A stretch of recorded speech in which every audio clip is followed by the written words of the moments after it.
Hey everybody, this is Rydo and we're back to another recording of video game news. Today is Wednesday, June 19th. And if I was doing this like a regular news channel, now would be the time to jump into a top story. And see, I'm not sure how I really would want to do that, but I guess the top story we could talk about today and just mention as we do the warm-up section here is that a Nintendo Direct happened and a lot of Nintendo games got announced, so we will be covering that today. Yeah, and see, normally if you were going to cover a top story, you would actually have some details on that top story. Also, my macro decided to work out of order kind of crazily, so I've got all kinds of articles that may be out of order today. And we may just try things in different orders. So the overall thought I could say would be that it looks to me like Nintendo is not leaving people high and dry for this Christmas season, this holiday season. But also you could argue that that is a case of Nintendo is just forcing out as many games that have been delayed for the Switch to be released before they release their next console, which maybe, just maybe, might be a hint that the next console isn't going to so much be a Switch 2 in the case that it would be backward compatible, and it might be a non-backward compatible device of some sort, which at a certain level, if we think about this,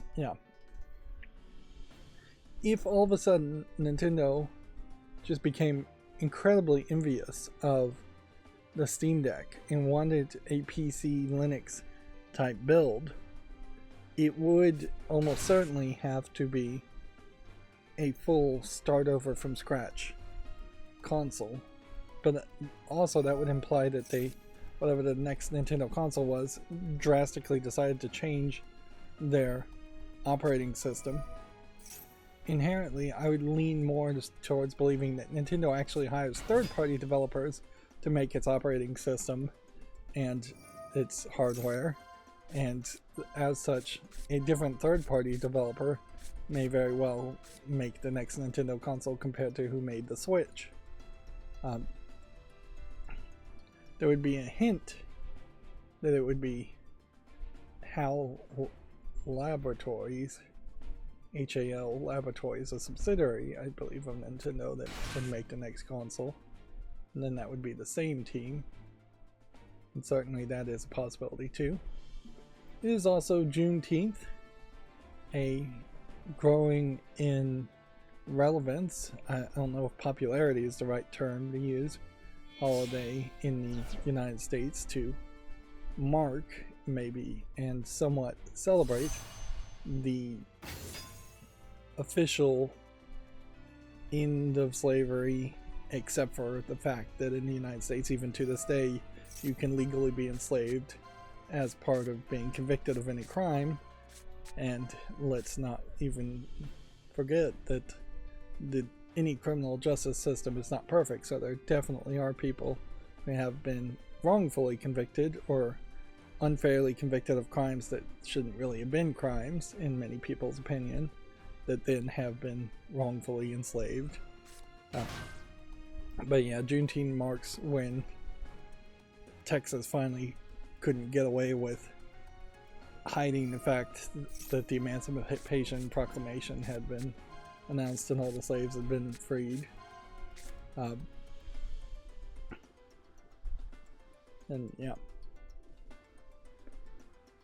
so it's a big deal, I imagine, as a reminder of how slow communication can be if people in power don't want information out there, and how slow a government can be, any government, if they don't want to really enact change. And certainly several other things can be taken from it. But is it related to video games in any way? Not so much, and maybe there's a major indictment in that also, that video game developers and video game companies are so empty when it comes to people of African descent in them, that it has very little relevancy, and only recently it started to gain relevancy. But yeah, if there's roughly 20% of the citizens of the United States are of African descent, there definitely is not 20% of game developers are of African descent in the United States.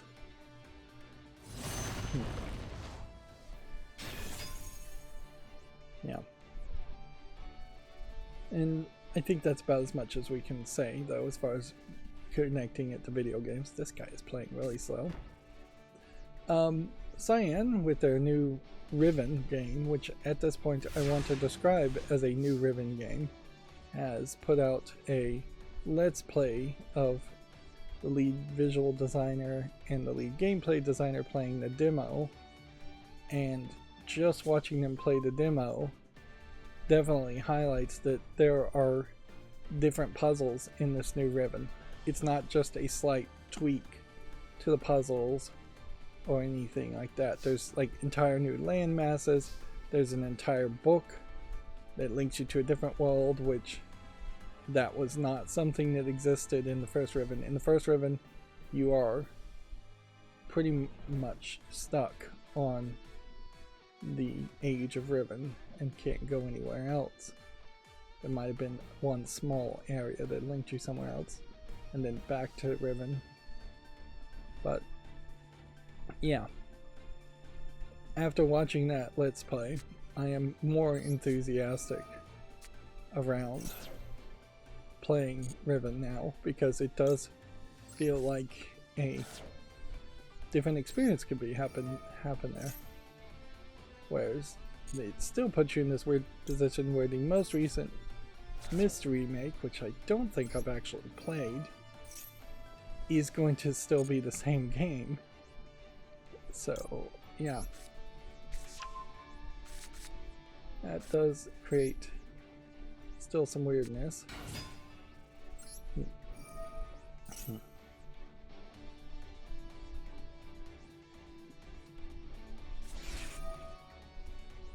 But yeah, I'm almost always up to play Myst again, so it's probably fine.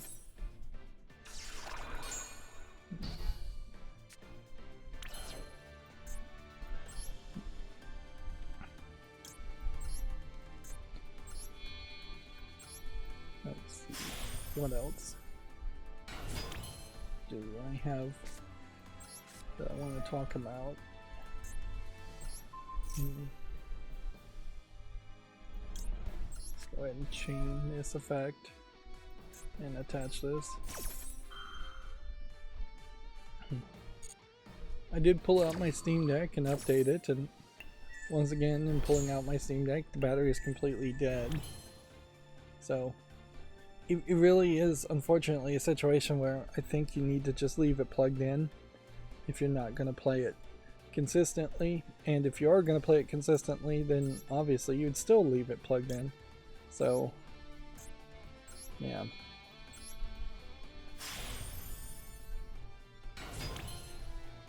There's just kind of a bad situation there with the inability for it to go into sleep mode when it's in desktop mode. There's probably something, now that I think about it, I could run a script that would just put it back into gaming mode when the battery gets low. But would you really want that? Like that's really not an appropriate solution. But yeah, I was running macros on my main computer, and so I wanted to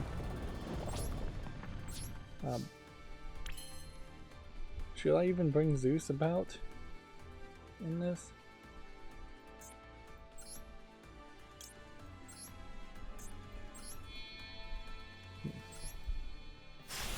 But yeah, my computer was doing something, so I pulled out the Steam Deck, and I'm trying to abandon some of the projects that I really needed to do. The Entomber concept of just having an icon that would lead to an install link really needs to happen, but I'm trying to put that out and have somebody else work on it. I'm also experimenting with an idea that I more recently had by just putting it out on Reddit and seeing if somebody else would just make it as a concept. Inherently, in the past couple of years, I've been really feeling that I'm just really tired. I'm just not really finishing projects. I get excited about the projects and then I run out of steam, and it really sucks. Certainly.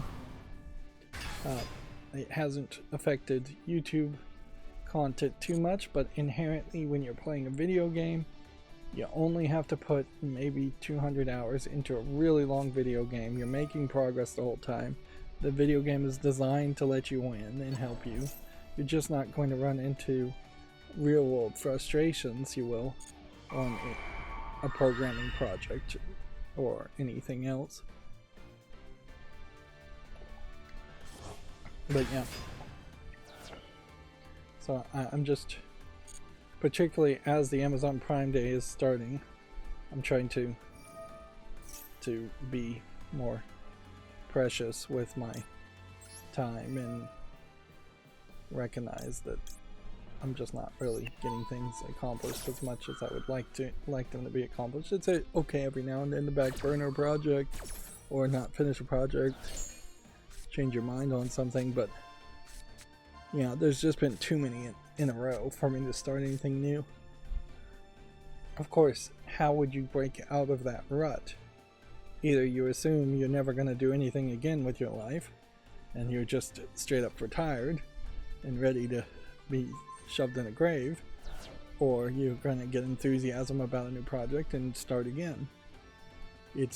That's really the only way forward, is to take a little bit of a vacation, which is as best as I guess I could call this, a vacation from starting new projects.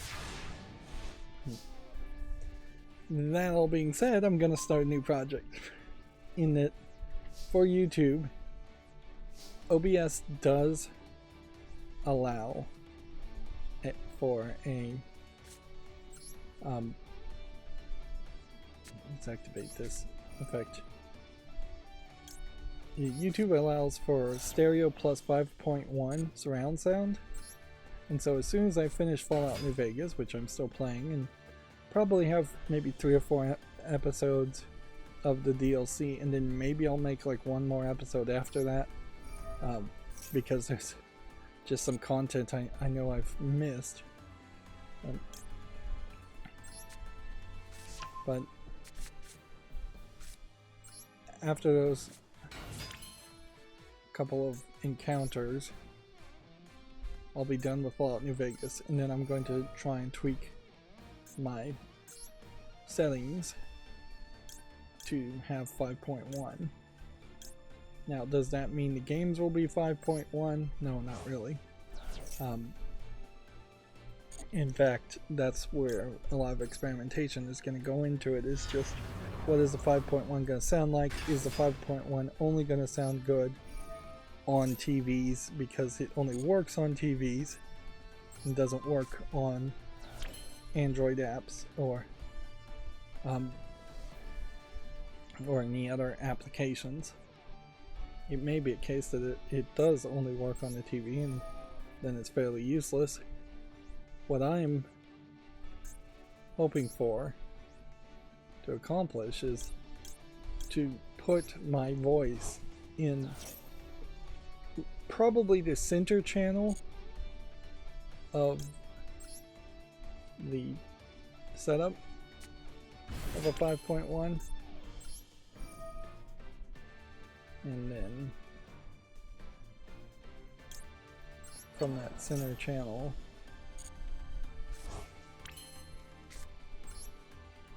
it would potentially let people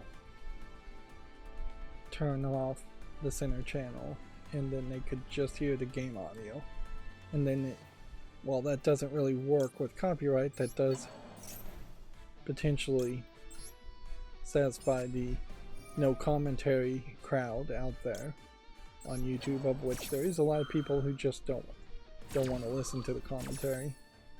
Of course, that doesn't scream fair use.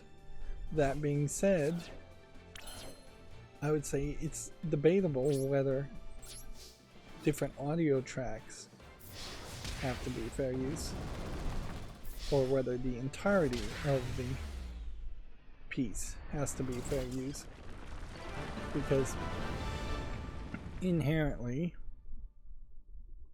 like, I imagine it probably wouldn't stand up in court as a fair use claim, but inherently, if you had a picture mosaic and then somebody said, well, if you put a filter over this picture mosaic, you'll just see the original art,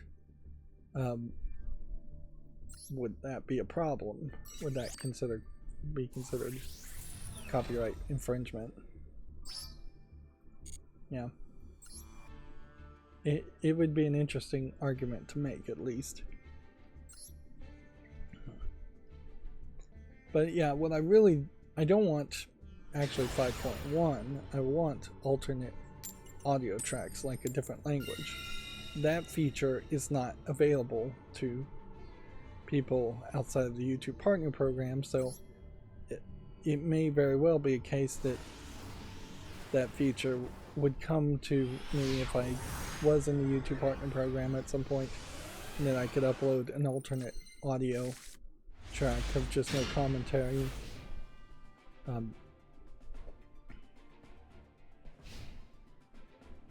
But yeah,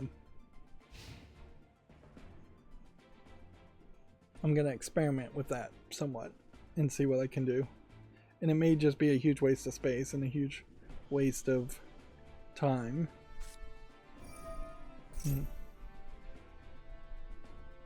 But yeah, I guess we shall see.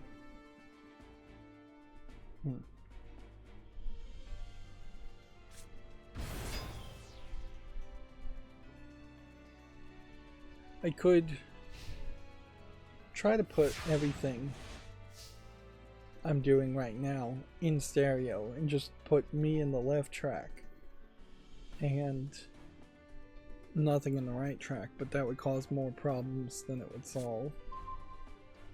People would hear me on one side of their headphones, and there's no way to really adjust that, particularly on cell phones. And that's where we would mostly be focused, is the cell phone usage, because that's where most of your future audience is assumed to be, and most of your audience right now is assumed to be. So it really wouldn't be very valuable to me if it turned out that I could do 5.1, but then only, say, 8% of my audience actually could hear it because they're on a TV. Video games notoriously not really supporting 5.1, and even if I did support 5.1, I then have to start making some choices, I think, as far as, am I gonna buy some new headphones that I'd have to plug into my computer, some new 5.1 headphones so that I heard the surround sound also.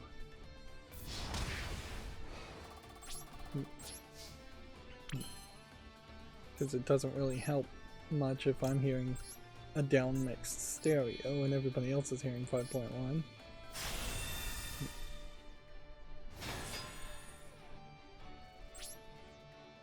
But yeah, that's where I'm thinking. As far as a little bit of an experiment once I finish New Vegas. It doesn't make any sense to change any settings right now, in the middle of recording a series. Let's see, is there anything else to really talk about as far as the catch-up section, or can we just jump into the news? Let's see.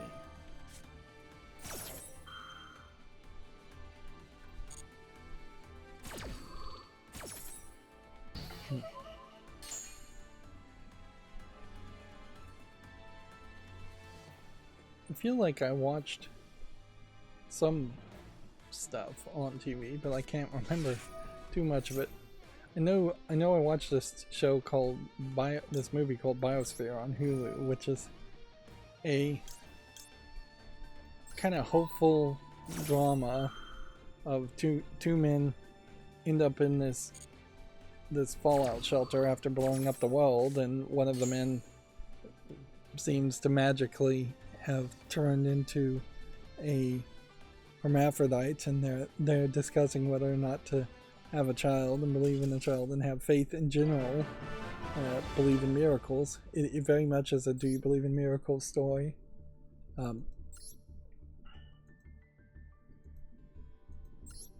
Yeah. Two straight men, I suppose it's worth pointing out. One of them turns into a hermaphrodite. I think that's the right word to use in this case. But yeah, you would think it really goes somewhere, but it actually doesn't. It is very much around the idea of believing in miracles, and it ends kind of on a cliffhanger where you have to just decide the ending yourself, which is probably the appropriate way to end a story like that. And then, yeah, there is a TV show on Amazon Prime that I was watching, an old TV show called, I think it's called Age of the Living Dead, which is vampires and humans, not zombies so much.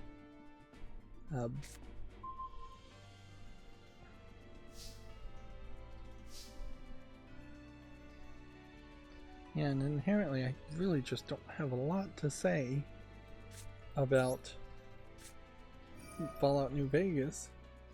I'm doing the Sierra Madre DLC, and I just got inside the Sierra Madre casino. And that's pretty much all there is to say. It was just like a couple hours, couple episodes of the doing same old.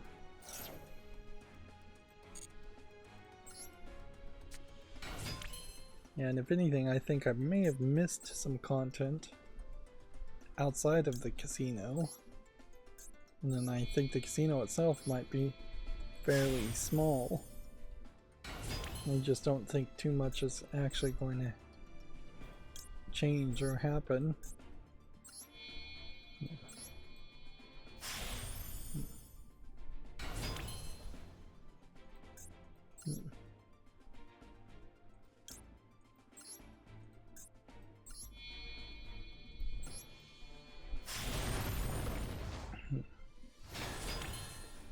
Let's see, did I watch anything else? Well, no. Obviously, I'm still watching a ton of YouTube stuff. That's taking up a lot of my time and distracting me. I need to find a better way to deal with all of that. Watch less content. The GE ventless washer dryer is on sale for slick deals. I wouldn't inherently recommend it, however. I only really would recommend the most brand new Samsung, even though I know people don't like Samsungs because they break a lot. The top of the line one that's ventless, that's a washer and dryer, might be an exception there. The GE that's on sale is still charging $1,800 for something that is probably only worth about $1,200, but it is brand new technology, so you're paying a premium. And you need to, it's recommended to modify it and add some extra stripping to the lint catch before using it even once, if you look at the comments in Slick Deals. Yeah.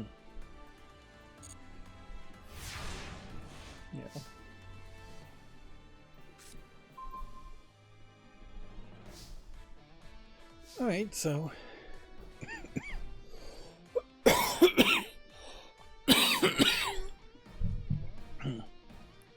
let's continue down through the video game news, I guess, since there's not much else to say or do.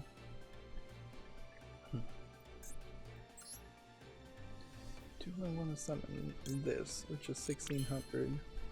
I mean, you might as well.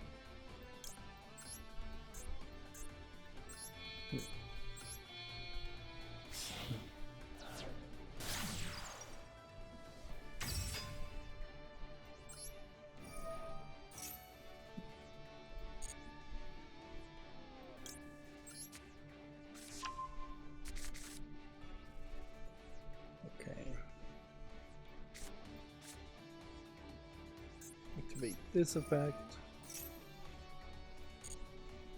Summon this.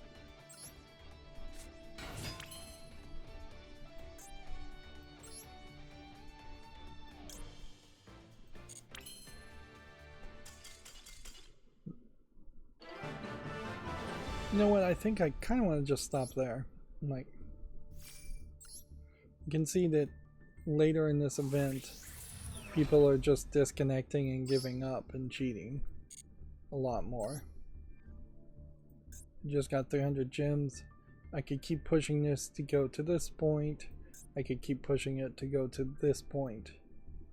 This ends on the 23rd in 4 days. This isn't likely going to get to platinum. It would just be a case of dueling more to get small bits of gems. I had tried to install Yu-Gi-Oh! Master Duel, which takes up too much space on a Steam Deck, honestly, to play it, but while it was downloading, I decided to play Submerged, a game I've already covered on my channel, and when I loaded it, there was a whole new element to it. It had been patched to version 1.1, and there was just a whole nother post-game exploration mission, and that does certainly create an interesting issue as a content creator, in that you might cover a game and then never go back to it to see if there's been massive amounts of new content added to it. And yeah, usually that's just going to happen. In the case of Submerged, if I get the what I believe was originally an Apple Arcade sequel, Submerged Hidden Depths, I will hopefully remember to go back and play that mission as an addendum. It kind of doesn't make any sense to make an addendum otherwise. And there is definitely a problem with it adding an extra exploration mission post-game for anybody who hasn't played the game recently, in that you're just not going to remember the locations of buildings and the like logistics and mapping that you would need. Here we can highlight Black and Gaming, who I'm following. A nice headline header art here. Perhaps maybe not have a slide here that cuts off the heads of people, but otherwise this looks pretty good for a logo. But they're putting out Happy Juneteenth, and they've got a little card animation here. But yeah, the previous post, I guess 2 hours ago, they retweeted someone looking for mentors for Gamerhead summer program, and Seems like they mostly repost other people. Like, when's the last time they actually had their own post? Or is this just a repost Twitter feed?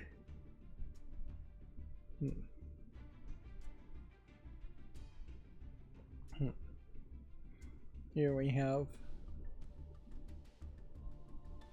Blurred Brews version 0.4. I assume that's a game in development. There definitely are communities in the United States where it is heavy, 80-90% people of African descent. So it's not unrealistic if you are in that community, that physical area, to have a office and that is 80-90% people of African descent. This is a long after effect of redlining and segregation in the United States, but it also dangerously gets down to feeling like, oh, did they intentionally hire only black people over other minorities and over more qualified candidates who may have not been minorities? Of course, inherently, the opposite happens too, where white people get hired in the United States over minorities.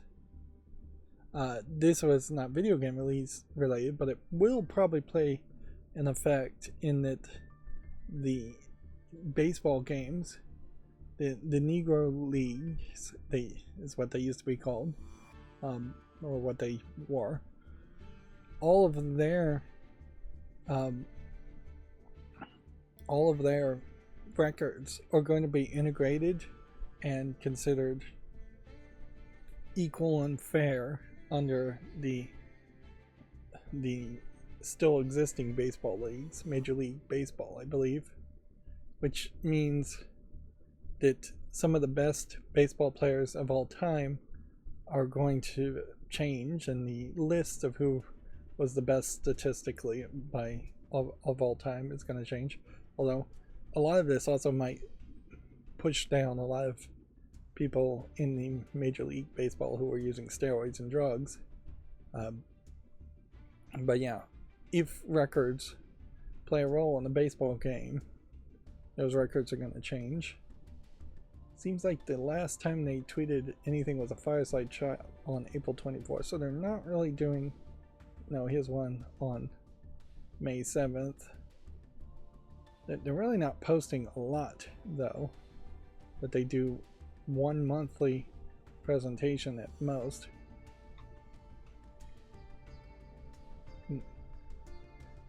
Because Beyond Good and Evil is getting an anniversary edition, the original version of Beyond Good and Evil is being delisted.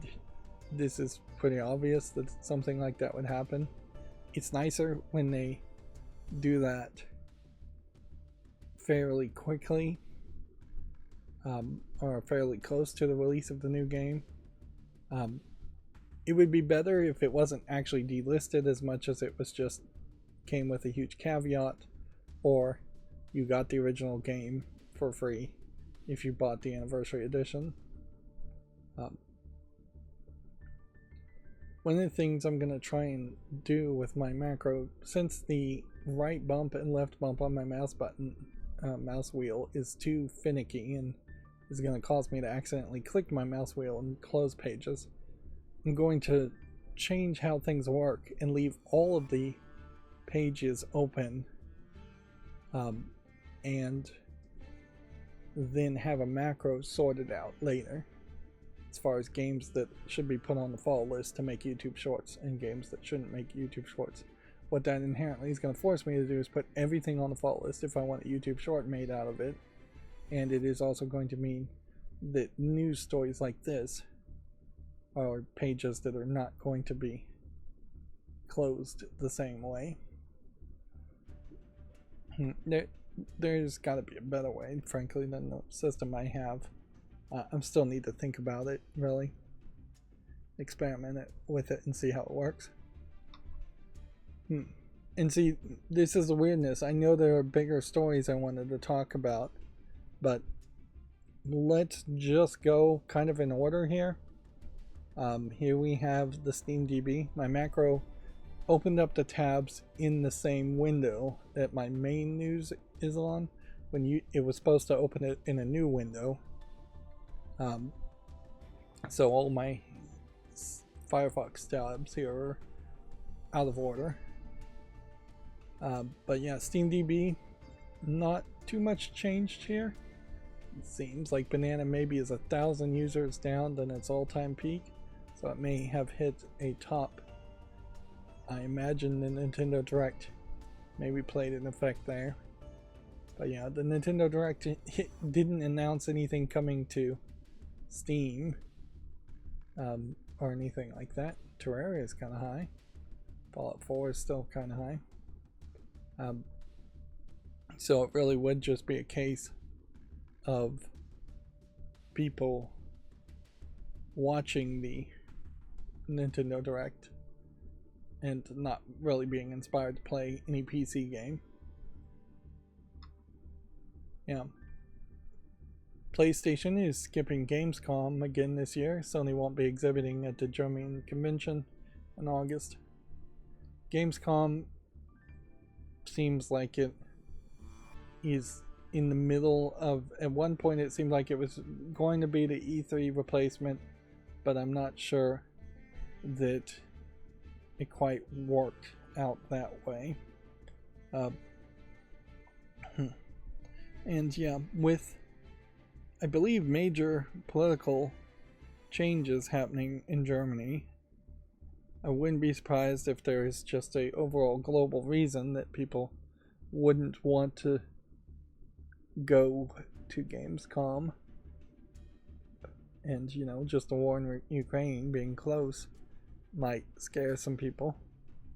It also certainly highlights the difference between like Gamescom and, say, Tokyo Game Show, in that we have in this picture exactly one girl photographing one girl here who is seemingly dressed up in a Barbie t-shirt, from what I can tell, and not cosplaying anything at all, although her knees look like they might have makeups or bruises or something on them. But yeah, noticeably here you have maybe some esports people in uniforms, and then you just have a bunch of people with a lot of backpacks, which, yeah, that's not your typical experience as far as what you would see at the entrance of Tokyo Game Show. In contrast, here we have my chart showing Destiny 2 is still slowly working its way down, and games in general seem to be slowly working their way down since Monday, with the exception of Banana, which is, we've now found out, is really more of a Steam Marketplace scam game. So bots and people hoping to get valuable item drops are going to keep that number very high. And inherently Steam and Valve have painted themselves into a corner where they can't get rid of Banana or Egg, which is just an earlier version of a game like Banana. They can't get rid of those kinds of games without being accused of also doing the exact same thing with Counter-Strike 2, where there definitely seems like there's a lot of bots and a lot of people just trying to get skins, knife skins from Counter-Strike 2 for marketplace trading. And yeah, we still haven't heard anything as far as the summer sale. I heard someone talking about the Kingdom Hearts games coming to Steam and really mentioning that they just couldn't figure out which was the first game to play, whereas I think it would be fairly easy to guess, but I could understand why people would be uncertain that HD 1.5 plus 2.5 remix is the first game you should play of the 3 games that have been released. But yeah, even in that, I would assume a 1.5 would have also a 1.0 that was available on Steam, and it's just not the case.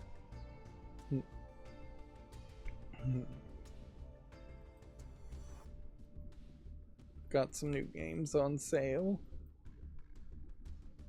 The Sierra Madre DLC in Fallout New Vegas is very much aping Bioshock 1. It's just stealing practically everything it can from that concept. And yeah, they're still promoting the Steam Deck. Unfortunately, I really just can't be that good of a salesperson for the Steam Deck and sing its praises, just because in reality I just haven't played it enough. I still have a button that's sticky.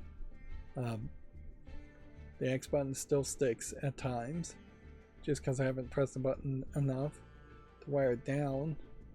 And yeah, I just haven't had any opportunities.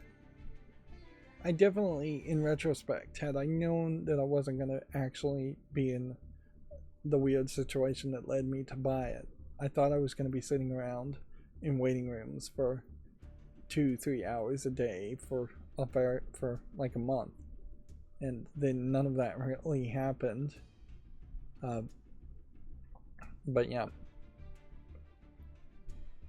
this crime boss Rock Case City, I'm surprised it's positively reviewed. I thought it was not well received, but I guess I'm wrong about that. Yeah, in retrospect, had I known that wasn't going to happen, I wouldn't have bought the Steam Deck at this point. I would have waited for a second, third generation Steam Deck. Yeah, and I definitely wouldn't have ever known this, but I would have been better if the operating system and hardware had another 6 months to a year of polish on it, or just a lot of polish in general. But yeah, nothing on Steam, and so I guess what we're going to do today is not even try for the headlines, because this is just going to be all over the place as far as headlines, so any of these interstitial things are going to be wrong. PlayStation's Bluepoint Games is apparently still working on an original title. Everything takes time, says the studio technology head. We are committed to sharpening our skills. This was a game company that was acquired in September of 2021, a year after the release of its last game, Demon Souls. Which, yeah, Dark Souls effectively ate the lunch of Demon Souls and just had different teams making almost the exact same game. Although the concept of Demon Souls and Dark Souls isn't really that unique either. Just a multiple path, highly difficult hack and slash adventure game, fantasy game, boss rush game, potentially. Microsoft Education was retweeted by, I believe, Microsoft, maybe Minecraft. So Minecraft Education was retweeted by them, and they were talking about Juneteenth also, which notably it is worth mentioning that Mojang, being a Swedish company, almost certainly knows very little about the black experience, and Microsoft in general doesn't have any black people as its figureheads in high levels of management or anything like that. Yeah, I've never seen a single person of African descent. They barely have any even females in management positions. It is very much a case where it is just a bunch of white guys in power at Microsoft. And you look at Bill Gates, and that's about the whitest, geekiest, nerdiest guy you could think of, at least by looks, and most people follow that pattern in Microsoft.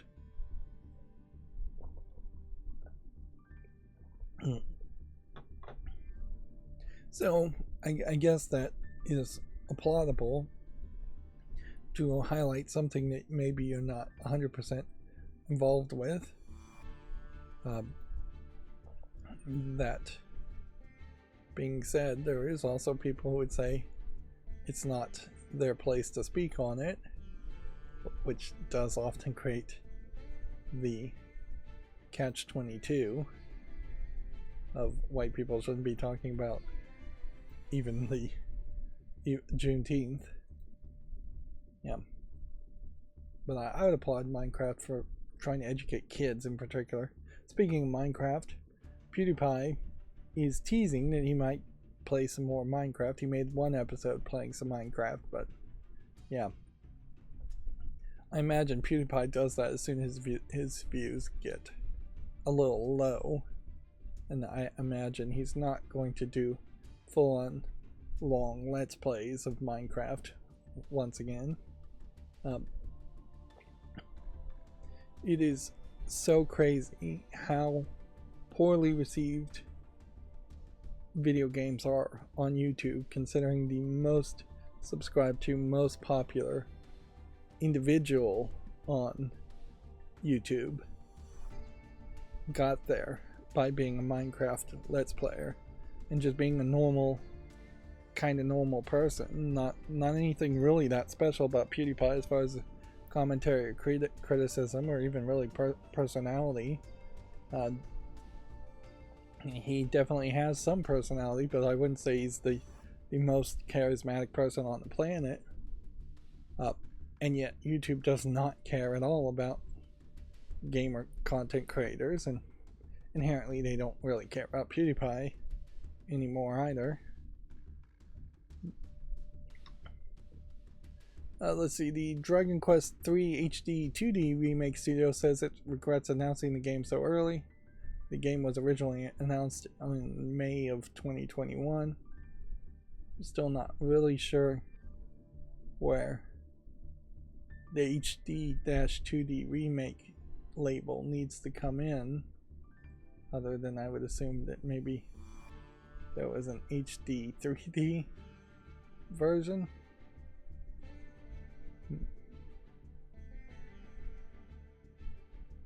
Yeah. Weirdly, they also are releasing HD 2D remakes of Dragon Quest 1 and 2 that will be released in 2025, and chronologically Dragon Quest 3 is a prequel to 1 and 2, so they are releasing the games in the order that you would play chronologically, which seems like a weird decision to do.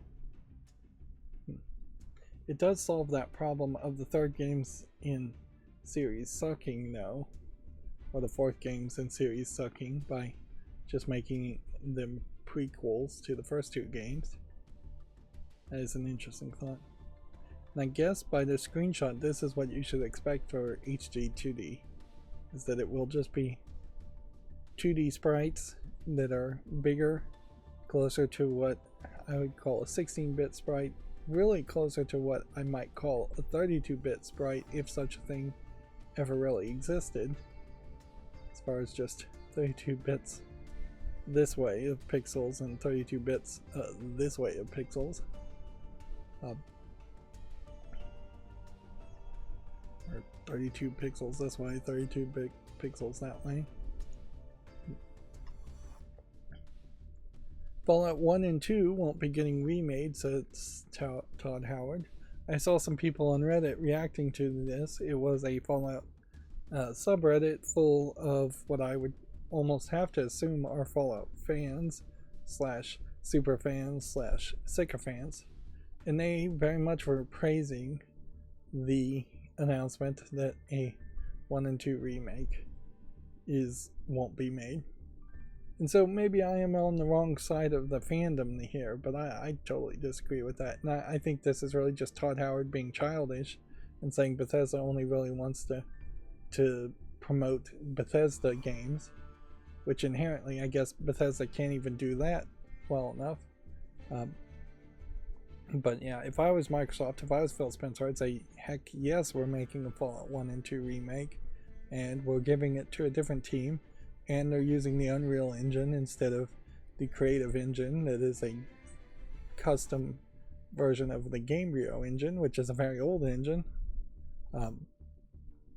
1 and 2 weren't made on the Gamebryo engine, I don't believe, but yeah, if I was Phil Spencer, I'd have a team working on Fallout 1 remake right now. It would be an easy thing to rush out and have out by the time season 2 of the Fallout Amazon Prime TV series happens, because we know Todd Howard and Bethesda are not going to have a new Fallout game by season 2 release, which is another news headline they made, is that they specifically said, no, we're not going to rush Fallout 5. And even if they were going to rush Fallout 5, that only is going to leave them in a worse situation as far as the next Elder Scrolls game and anything that possibly could add more content to Starfield. Which, by the way, people are also mad at Bethesda because they sold a single mission for like $7 as DLC for Starfield. Yeah, I think the whole God Howard mentality, it's crazy it still exists. It's crazy people are falling for that. I don't know what they think Todd Howard has done for them. They made Fallout 3, Bethesda did, Todd Howard did, and they made Fallout 4. And that's basically it. Like, there's a lot more logic to playing just the next Obsidian game and seeing if that isn't a better evolution of what Fallout New Vegas could have been if it wasn't hamstrung in a Fallout universe or hamstrung to Bethesda style of games or Fallout style games. But yeah, I don't know where this rabid fandom comes from.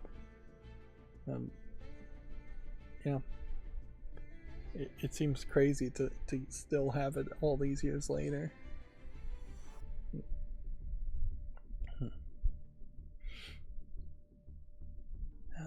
And I guess I'll leave it at that. Let's see, again, things are just going to be all over the place as far as headlines and stories.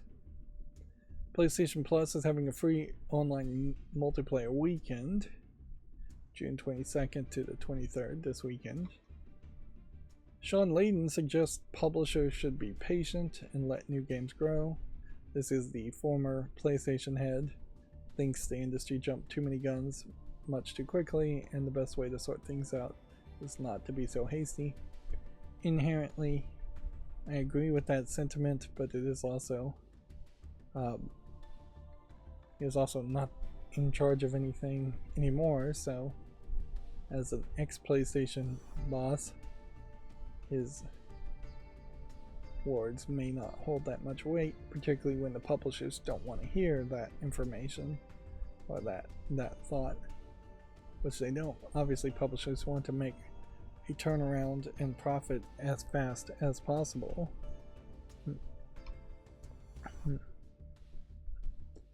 Yep. Beyond Good and Evil 20th Anniversary Edition reveal is coming on Thursday. Has this been updated as a thing? So tomorrow, the 20th Anniversary reveal is expected. I imagine the Anniversary Edition is just going to be a remaster at most, and not really much of anything. It'll be part of the limited run game showcase, so there will be just a lot more announcements. And then, as far as the Nintendo Direct, we got quite a few announcements. Marvel vs. Capcom Fighting Collection Arcade Classics has been announced for PS4, Switch, and PC, due out in 2024. No Steam link yet. One would assume this is all of the Marvel vs. Capcom fighting games that should have been available for purchase a long time ago. X-Men Children of the Atom, Marvel Superheroes, Marvel vs. Capcom 1 and 2, and Marvel Superheroes vs. Street Fighter, X-Men vs. Street Fighter, and The Punisher. I'm not sure I've seen all of these games.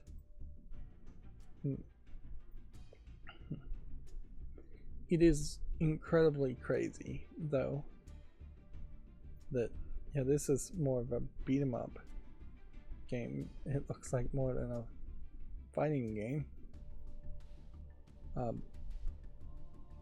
It's crazy that these games aren't still being made now that particularly Disney has the license to all of that.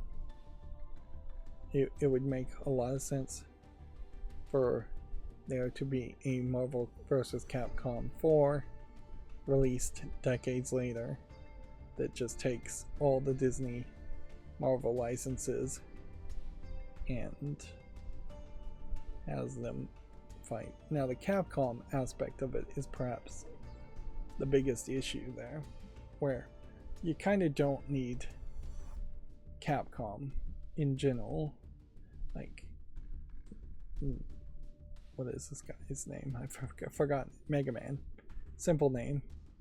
Should be impossible to forget. But you do want the Street Fighter characters, if they have any relevance.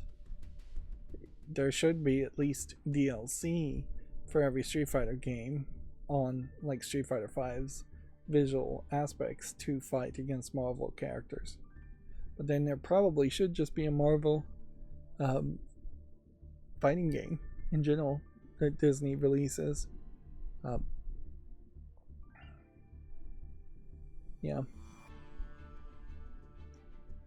These are very much arcade games more than they are games that you would have played on a console.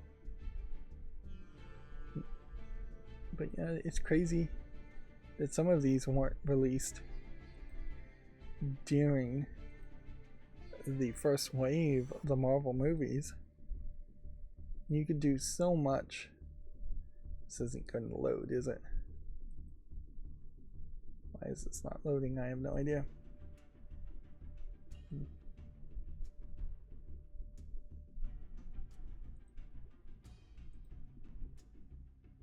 Yep. This is a beat 'em up game too. So a couple of these are not fighting games, but they are connected enough. Capcom very possibly is not the right audience to make fighting games these days. They're not the right company. But yeah, remember we also have the X-Men 76 new animated series that is a follow-up to what I would assume was a 1975 X-Men series, which that's probably not correct as far as the actual year that the X-Men show. It probably was in the 80s or early 90s that the X-Men, original X-Men cartoon came out, that 76 is a direct sequel to.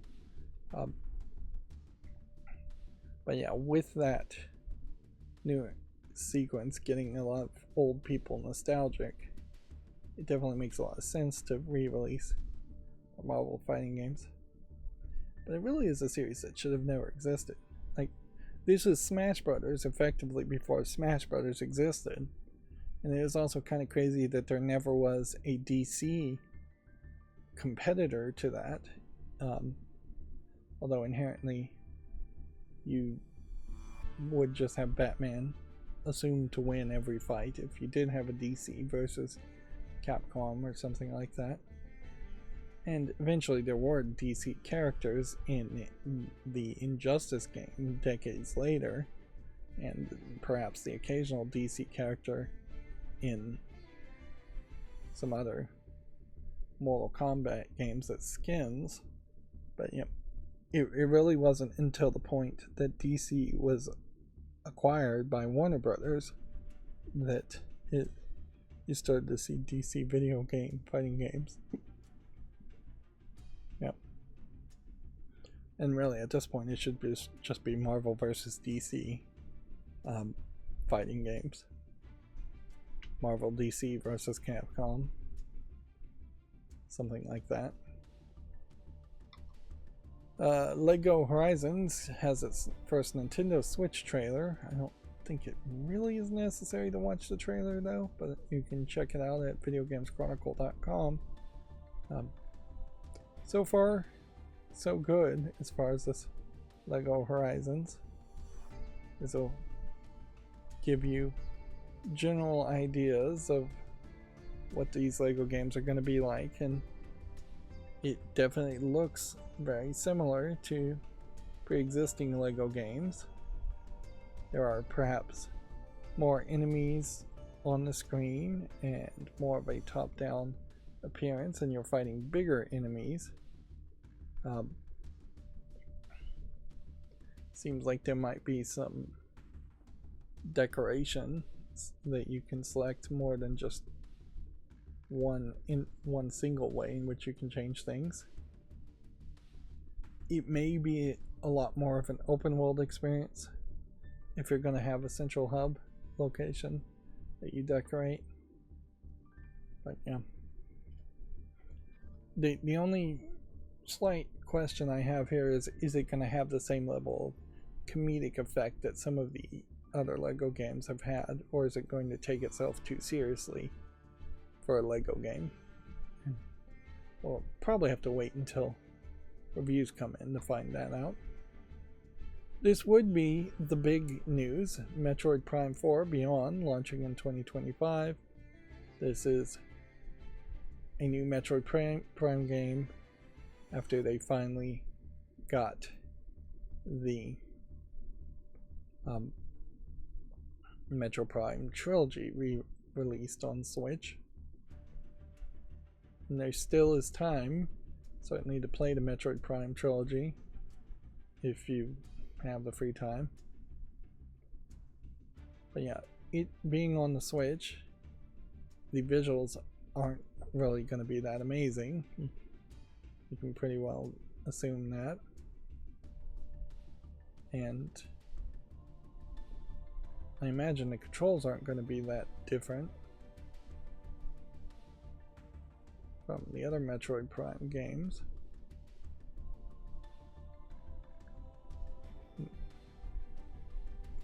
I kind of had the feeling that the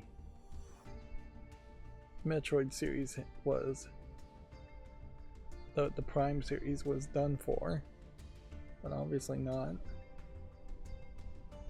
And yeah, we're seeing everything you'd expect: morph balls, missiles, space pirates, lock-on shooting, scanning, charged bursts, and one would assume boss fights, and some kind of Space Pirate King type character with Metroids following behind him. So yeah, the Metroid Prime series continued on a weak system, not coming to PC, which is always a disappointment. May take another decade or two before Nintendo authorizes a Metroid Prime 5. So it's really hard to get super hyped on a Metroid series when you know Nintendo of Japan just doesn't care about the Metroid series. And that's why it is being released as just like the very last thing that would likely come out for the Switch. Almost certainly this could be a cross-generational game, and that the next Nintendo console will have a better version or play it better than the Switch version will. But I also suspect the next console will come with a deluge of Mario games and things like that, and then at that point it will be forgotten about. Speaking of Mario games, they are putting out Super Mario Party Jamboree, coming out in October 17th. That's when it's due. A new Mario Party game, which, if you ever wanted to know what characters Nintendo cares about, you only have to look as far as this. And this is Mario universe, not the Metroid universe, obviously, but or the Kirby universe, but yeah. There's a lot of Mario characters being added. And canonically, I believe Koopa Jr. here is the only Koopa Kid canonically now. There were other Koopa Kids in like Super Mario Bros. 3, but I think they undid that as far as the story goes. Whole bunch of new maps. One would assume a whole bunch of new mini games for fans of Mario Party, and I had assumed Jamboree is to avoid having a very long number after it, or to not imply that this is a full new game. And in a lot of ways, this may just be 5 new boards and 110 mini games. 2 boards are from previous Mario Party games. Yeah, so a lot of this might be reused content to also.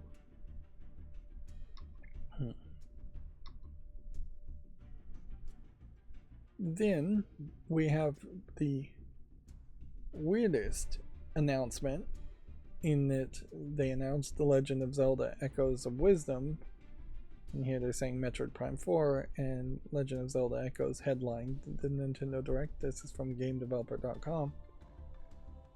The problem with this, with the Echoes of Wisdom, is they are correcting something that should have been corrected 3 decades ago. The Legend of Zelda, as a series, should have always been Zelda, the female character, as the protagonist. And they tried to correct that in the very second game in the Adventures of Link. And that was received so poorly and was such a drastic change from being a top-down action game, adventure game, to a side-scrolling action-adventure game, which is the Adventures of Link, that they really couldn't ever recover from that and change the series to be the Adventures of Link instead of The Legend of Zelda.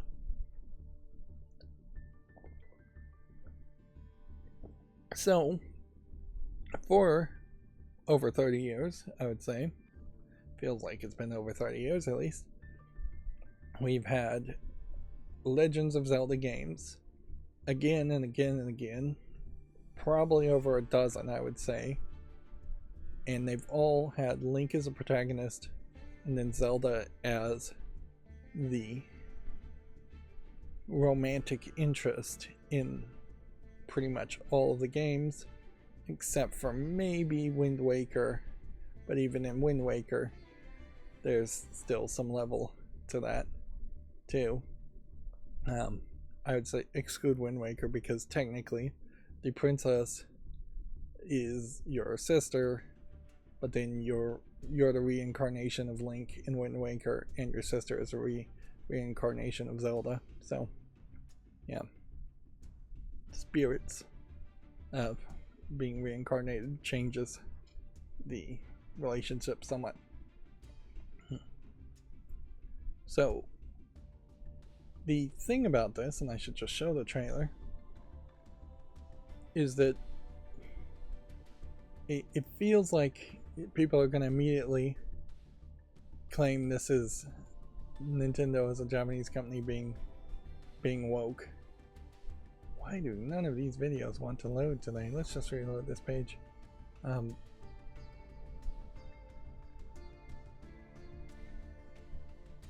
Before I give somebody a seizure here, apologies for that.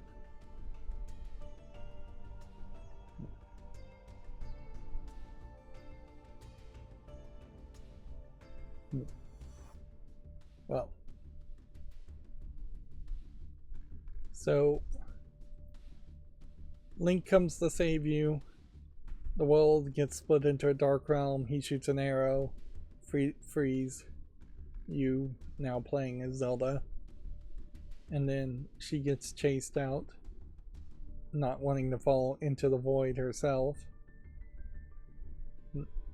Trips immediately. So, I mean, if you really were going to have a strong, empowered woman, you wouldn't have your initial cutscene having her trip.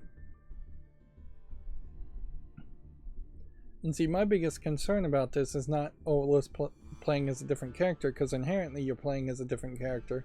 Here you can see like a bomb cave in a lot of the Zelda games. My concern is that it's going to play very differently with the subtitle Echoes of Wisdom. Inherently, there were 3 Triforces, or pieces of Triforces, depending on how they explain the story. And Zelda always had the Triforce of Wisdom, whereas Link had the Triforce of Courage, and Ganon/Ganondorf had the Triforce of Power. So, from that thought, there is going to be this idea that Zelda would solve her puzzles more with wisdom than with just courage. And see, she's apparently got some kind of echo ability that spawns tables. And so to reach a high spot, you're puzzle solving to get to platforming.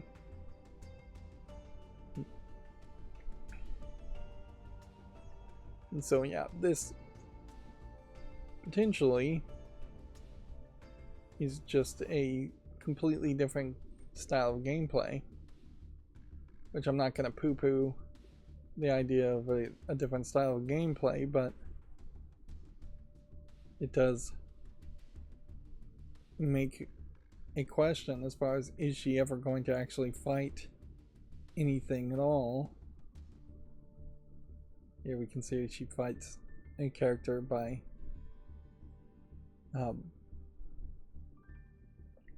throwing a rock at it, and then she just duplicates those characters, and then they fight for her.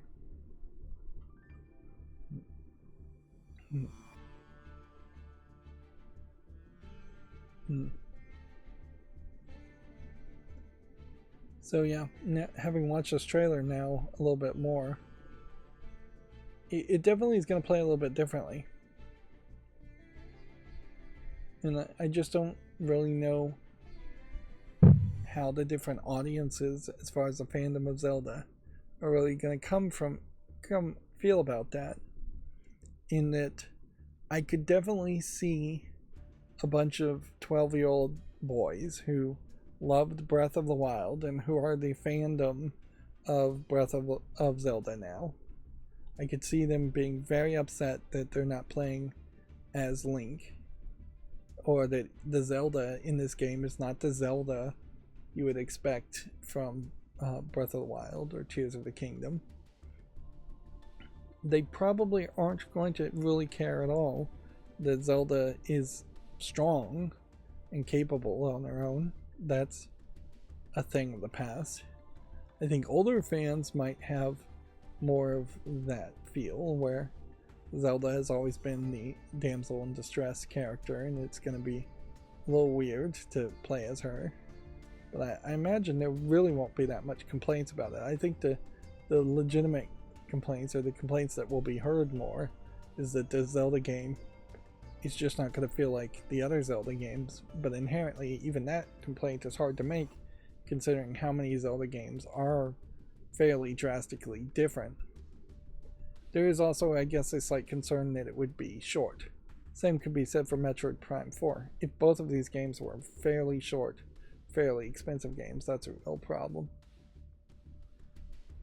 And as I was sitting here talking, I did think of something else I would mention as far as the catch-up section. We are not at the end of the show, by any means. The Robotech Collector's Edition was on sale. An anime series, or cartoon series. I definitely call it a cartoon series more than an anime series. It's a cartoon series that cut up 3 different animes and then dubbed it and made it into a Western cartoon. It was on sale on Crunchyroll, and for the first time in 10 years I decided to actually buy some anime, even if I was just going to put it on my shelf and never watch it. Well, I received it from the Crunchyroll store, which used to be the Right Stuff store until Sony acquired Crunchyroll, and then Crunchyroll acquired Sony and Funimation's store. And actually, the box had Funimation written on it, the outside of it, so clearance from that. They do a poor job boxing it up. It was in a box that was just about a centimeter bigger than the collector's edition box. And yeah, it is kind of an awkward shape because as a collector's edition, because it's got some extra swag in it, merchandise in it. But yeah, they didn't put really any effort at all into packing it nicely. When I opened the box, there was a crushed component on the inside, which makes me wonder if somebody had already opened it and fiddled around with it or what. Now, I'd say the collector's edition for Robotech is not worth it because it comes with a few patches inside the box that was crushed, and then it comes with what is effectively just a Robotech toy with an action figure included in the toy. So I'd say with the patches and the toy, you're probably getting at most $20 worth of element of items. It's not a high quality figure by any means, it's just a little action figure toy. And then the rest is just buying the Blu-ray sets for the Robotech series, which I paid $75 for it. So getting the entire Robotech series for $50, while expensive, is not crazy, particularly compared to buying other box sets of anime. It was originally marked at like $275, which would have been way too much to spend. But yeah, that's all just a long way of saying I wouldn't recommend buying from the Crunchyroll store if you're expecting it to be in any better quality than what you would get just ordering from Amazon.com, which Amazon.com eats the lunch of pretty much all other online stores. The Right Stuff store was very good. They knew their audience, and they knew that people wanted to receive their box sets blemish free, not with dents or dings, or that they knew people were going to put these on the shelves and show off with them. Which I saw somebody showing off a shelf where they had converted a room into a manga library, and one of the recommendations was to put the books in the middle of the shelf for either airflow or weight distribution reasons, which, yeah, I've never thought of that. All my DVDs are straight to the back, but it actually would be better for lighting reasons alone if it was in the middle, because then I could put up lights, some cob LED light strips in the back behind the DVDs, and that might look nice. Although how to get the wiring from point A to point B would be the question. But yeah, I probably will never get around to actually watching the Robotech series, but I am increasingly trying to make sure I have a decent collection of videos in case I just want to get rid of streaming services and watch things on a 4K or 8K upscaling Blu-ray UHD player. Even though Robotech is only Blu-rays, it's still going to be about the best quality physical release, and very possibly the last physical release ever made, until they come out with some new technology, which is not likely to happen in the next 10 years. Anyways, I'm supposed to be talking about video game news, and I'm jumping all around today. Anyways, Donkey Kong Country Returns HD was also announced for Switch. I assume this is just a straight up remake of Donkey Kong Country Returns, not Donkey Kong Country, which I assume is already available on the Switch. Not sure I played either one of these games. Inherently, if I was not trying to be a YouTuber and at some point actually get some monetization and some ad revenue from my videos, if that ever actually did happen, I would be playing more of these Nintendo games that I didn't play. Now, inherently, I would assume Donkey Kong Country Returns was originally made by Rare, now owned by Microsoft, but now it is being made by Retro Studios.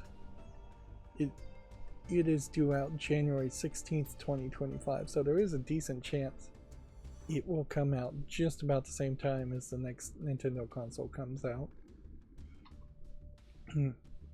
There's Mario and Luigi Battleship has also been announced for the Switch. There you see a ship made out of plants. No, it's not Battleship, it's Brother Ship. This is another Mario and Luigi RPG game.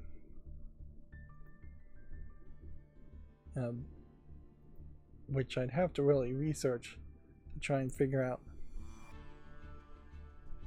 which games are technically in the Mario and Luigi RPG versus Super Mario RPG.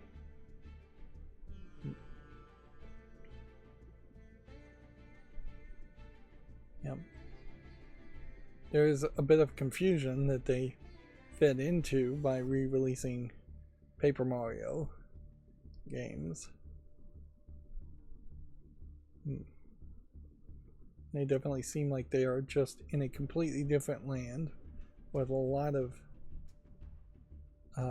ocean and water, although I wouldn't be surprised if they actually never get in the water at all, and the water isn't just an excuse to have them go in different locations.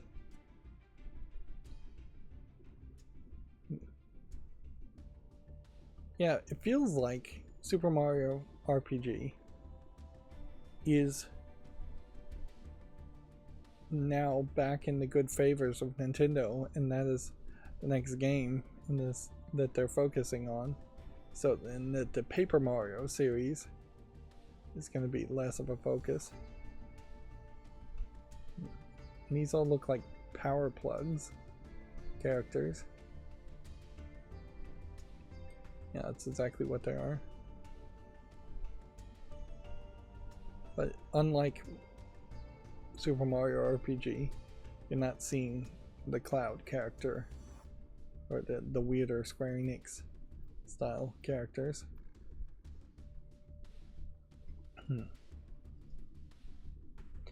This is going to launch November 7th. So effectively they are launching enough games to hope to make as much money off of the average Nintendo fan as selling a console would. Then they're going to expect people to buy the console in the first quarter of 2025. Yeah. they're really setting themselves up for a situation where a large number of kids are going to be upset when their parents tell them no, they can't have the new console until Christmas of 2025, a year later.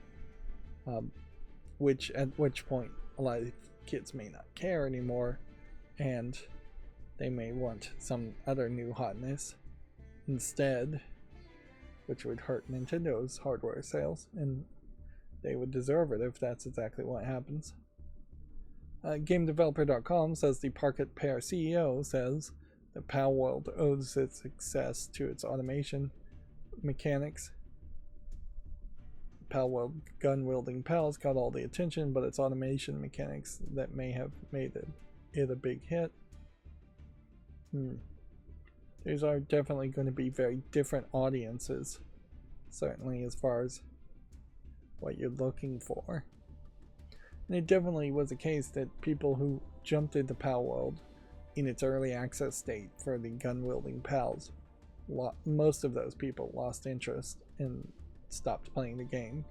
They may go back to the game when it gets updates, but yeah, I don't think a significant number of them really, of that audience, stayed around for the automation. Hello Kitty Adventure Island Adventure is also coming to the PS4, Switch, and PC in 2025. This too was, I believe, at the Nintendo Direct announcement, even though it is for multiple consoles. It originally was released on Apple Arcade in 2023, and it definitely feels like anybody that was on Apple Arcade is abandoning Apple Arcade. Now, in the West, in the United States, I don't think Hello Kitty is particularly that popular, particularly amongst kids. But if you have a really young kid, and you want them to play games and all, which maybe is a mistake, Hello Kitty is a good bet. The question I would assume is this very much just a equivalent to Animal Crossing, where you do little tasks and decorate on an island, and nothing wants to load today. Alright, well, forgetting that trailer, looking here, craft, create, collect, team up multiplayer, frequent free gameplay updates, create your own character, decorate to your heart's content. Definitely sounds like an Animal Crossing clone to me. Fantasian Neo Dimension also has been announced for the PS4 and 5, the Xbox Series, Switch, and PC, due out in this winter. Do we have an actual day here? This also is an Apple Arcade game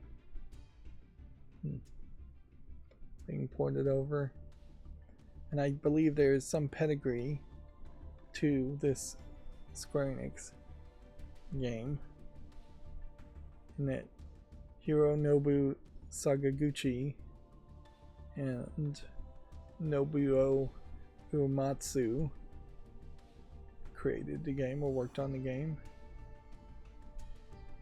This is an enhanced version of Fantasian, which would be the first game in a new series, potentially a new series. The Ace Attorney Investigations collection is also coming to Switch. This includes Ace Attorney Investigations 2 Prosecutor's Gambit being released in English for the first time. This is a spin-off, I believe, of the Ace Attorney games with a different protagonist. I think this being protagonist versus what the character you usually play as, and probably a lot of otherwise different side characters. For what the Ace Attorney games are, they have succeeded fairly well in the West, since they are mostly just visual novel type games. Dragon Quest 1 and 2 HD 2D remake was announced for the PS5, Xbox Series, Switch, and PC. Here you just have a pencil colored pencil sketch announcing it. I imagine they don't have any actual screenshots. They're making special note that it's going to be for Steam and the Microsoft Store. Then here's Video Games Chronicle showing off a gallery for Metroid Prime 4.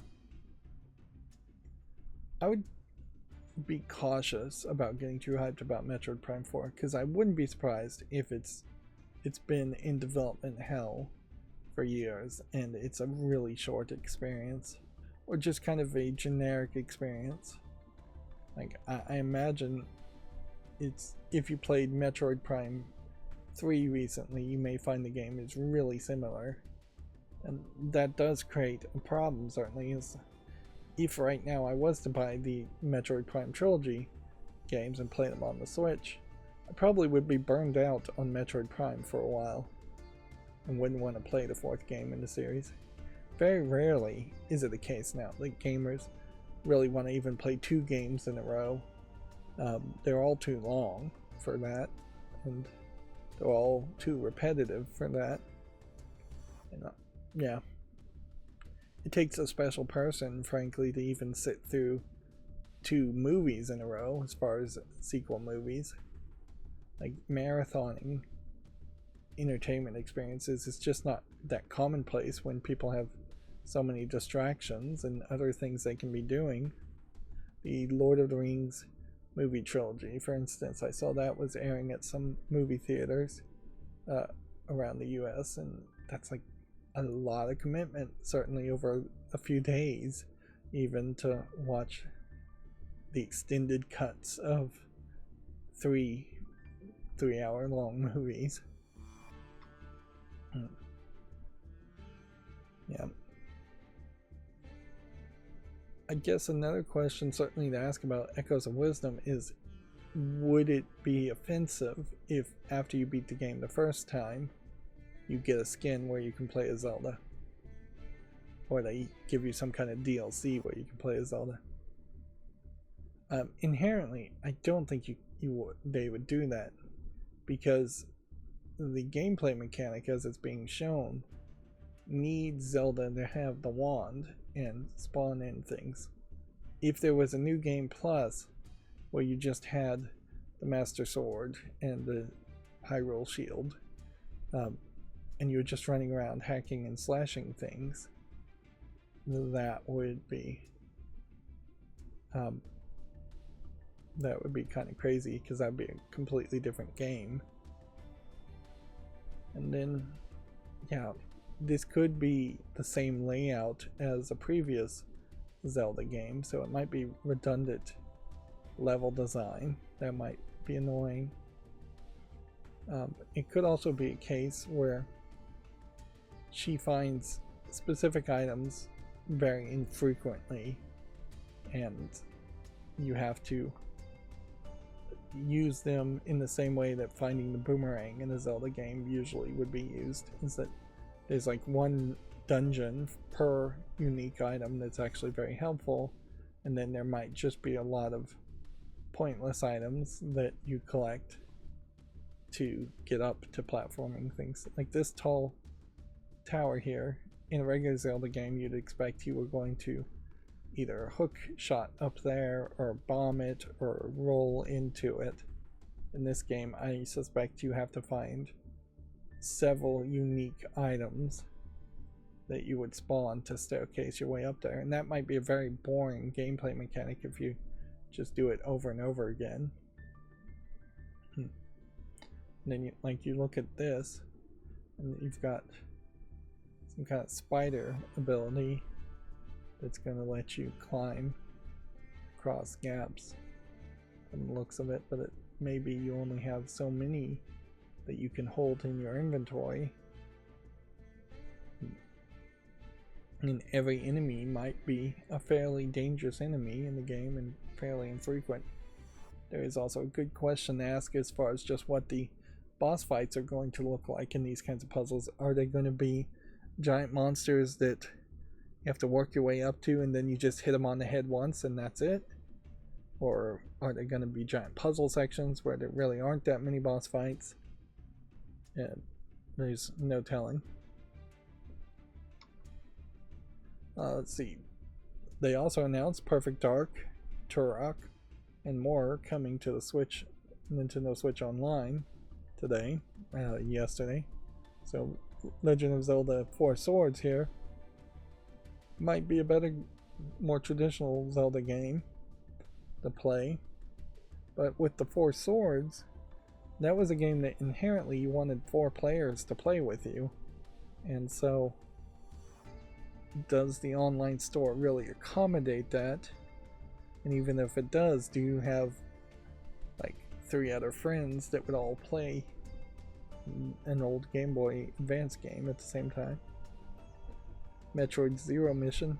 Yeah, 2 of these games literally just cannibalizing games that were announced. And then Perfect Dark for Nintendo 64 effectively cannibalizing the Microsoft Summer Game Fest announcement, or teaser trailer of Perfect Dark. Turok is the only game here that doesn't have any kind of direct connection to anything new coming out. As far as we know, there might actually be a new Turok game. And inherently, you would just assume that this is also 4 fairly big name titles that is now reducing the last few big name titles that can be on the Switch Online store, because almost everything has been already released, either in a remastered form or in an emulated old form. Let's see, the game The Smurfs Dreams launches October 24th. It's a 3D platformer. Let's see if it's on the Steam follow list. Yes, it is already. It looks like the original Resident Evil game could be re-released for PC. Ratings suggest Capcom is planning a re-release on modern platforms, which, yeah, the original version of Resident Evil I don't think is available for purchase on Steam, but at least 2 remakes of Resident Evil are available on Steam.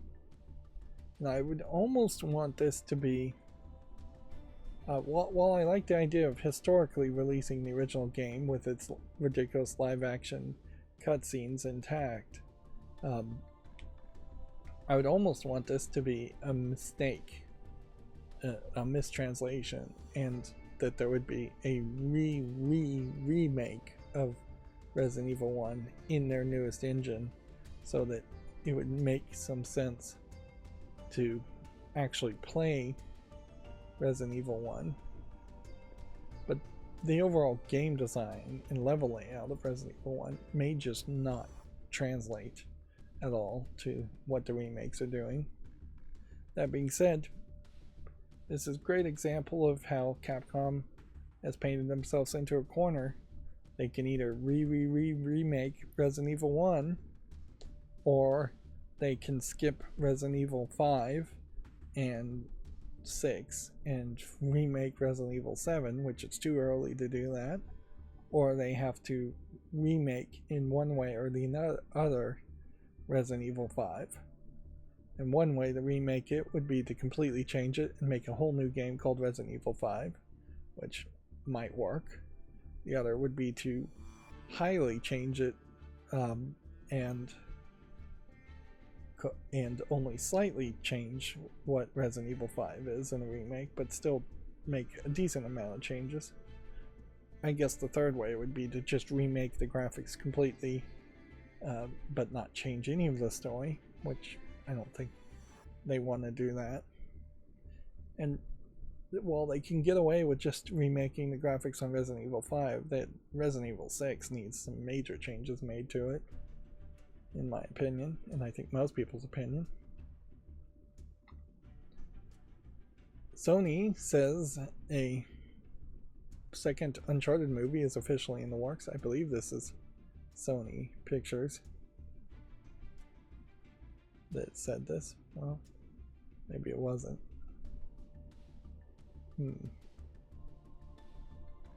Yeah, Sony owned studios.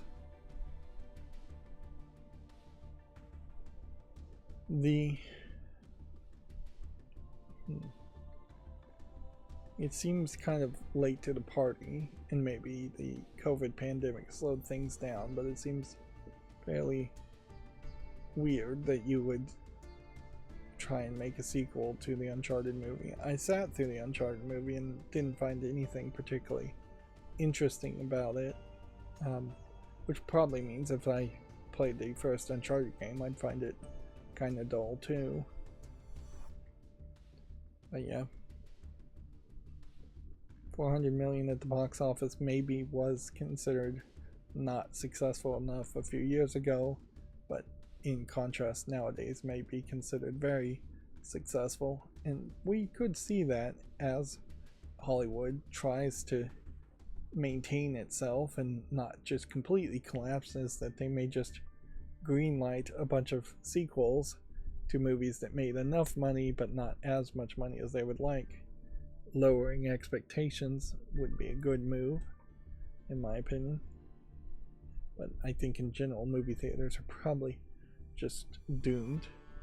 The Alamo Drafthouse movie theater chain that was praised quite by most movie fans has been acquired by Sony, and Sony says they'll keep it as an independent movie theater chain, but I don't know if I really believe that's gonna be the case in the long run.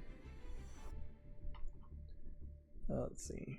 Here we have Komatsu saying that it's been rated, the original Resident Evil has been rated for PC in Europe.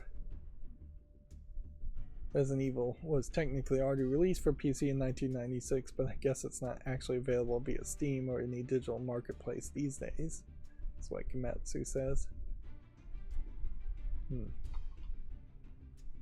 I also wanted to point this out, that this shows an example of just how long it'll take cosplayers to make a costume based off of a somewhat successful character slash game, in that we have Eve here in her default suit, and yeah, it's taken roughly 3 months since the launch of the game, probably closer to 6 months to a year since the first teaser trailers would have shown a suit like this from Stellar Blade. Yeah, this is the first cosplay I've seen late to the party. Also, as far as cosplay is going, I would point out that I'm starting to see more people, more females, cosplay as Starlight from The Boys Amazon Prime TV show, which, yes, I've seen Starlight cosplayers before, but they had very much died out, and so Enthusiasm has brought back a few people to post new photos or old photos, but I imagine that will probably change. Here we have Neil Mohan retweeting YouTube, Happy Juneteenth, today's a day to celebrate equality, freedom, and unity. I think the phrase equity at this point has been dropped as being a phrase that became too much of a hot button topic. And then, of course, every United States citizen is going to have to evaluate, and every person around the world is going to have to determine how equal, free, and unified they feel. I would argue there hasn't been a lot of unity in the United States, and I don't think Juneteenth, even when it was first announced, in the first Juneteenth, I don't think there was a lot of unity. There's hope for all those things. You put out a easy way to sync your footage to music with the YouTube Create app, promoting the Create app. And then he's just kind of retweeting people. AI article, the generative AI content, which I tried this, and it basically gave me the suggestion I should add full game to the end of my series Fury, F-U-R-I, that's airing right now. And it'll take a while for me to see if that actually helps.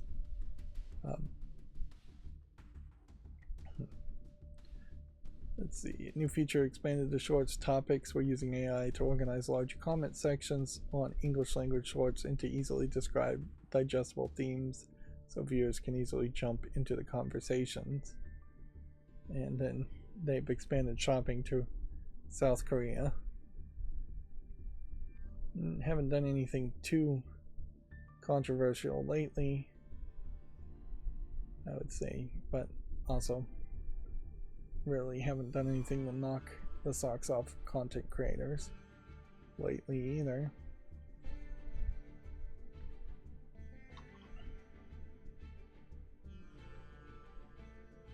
Now, it's important to recognize, though, with the Beyond Good and Evil 1 20th anniversary, that we have not heard anything from Beyond Good and Evil 2 in a very long time. I'm not even following them on Twitter. And here you can see this is the trailer that they showed like 5 years ago for this supposedly prequel game, in which you're going to see characters that are clones of, or progenitor clones, I guess, of the characters from the first Beyond Good and Evil. So they're retconning this idea that the characters in the first game are actually clones of these characters from this prequel. But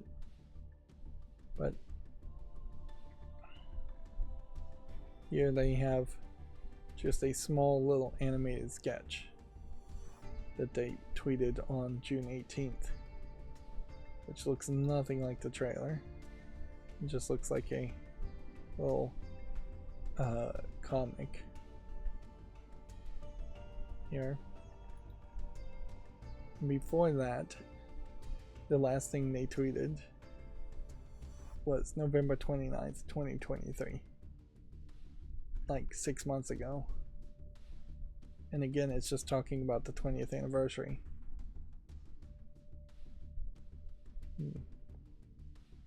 Which also, apparently the 20th anniversary was November 29th, 2023.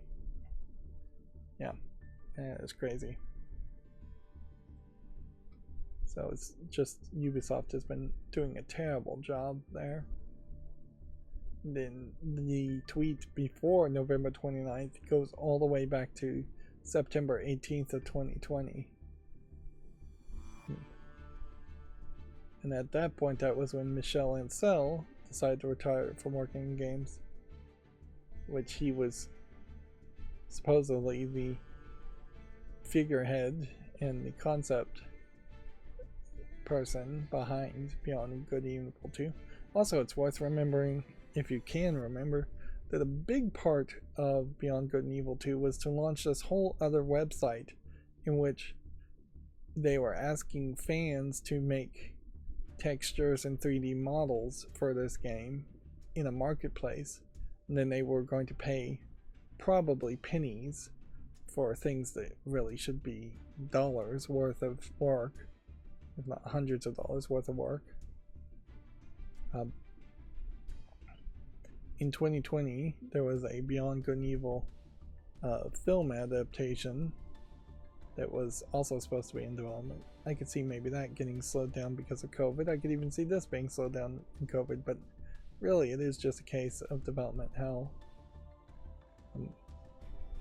And at a certain point, if I just scroll down low enough here,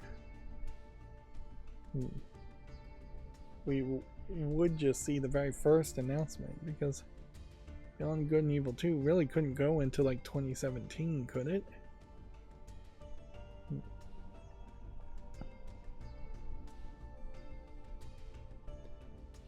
This is effectively the new Duke Nukem Forever as far as a game goes, just taking forever to be made and released, and almost certainly it would have made a lot of sense for the Beyond Good and Evil series to just poop out a mediocre sequel 6-7 years after Beyond Good and Evil came out, and then that would have either killed all fandom love for the series, or it would have satisfied the fans for a long enough time that you could then work on another sequel. I would say the Beyond Good and Evil series itself is probably a series that should just be a shorter experience. Some of the elements of the original Beyond Good and Evil, as far as the photography and the bug collecting, I think there was bug collecting in it, are just going to be a little repetitive. We're seeing here a E3 2018 announcement, which, if anything is happening in the E3, that would have had to have been a long time ago.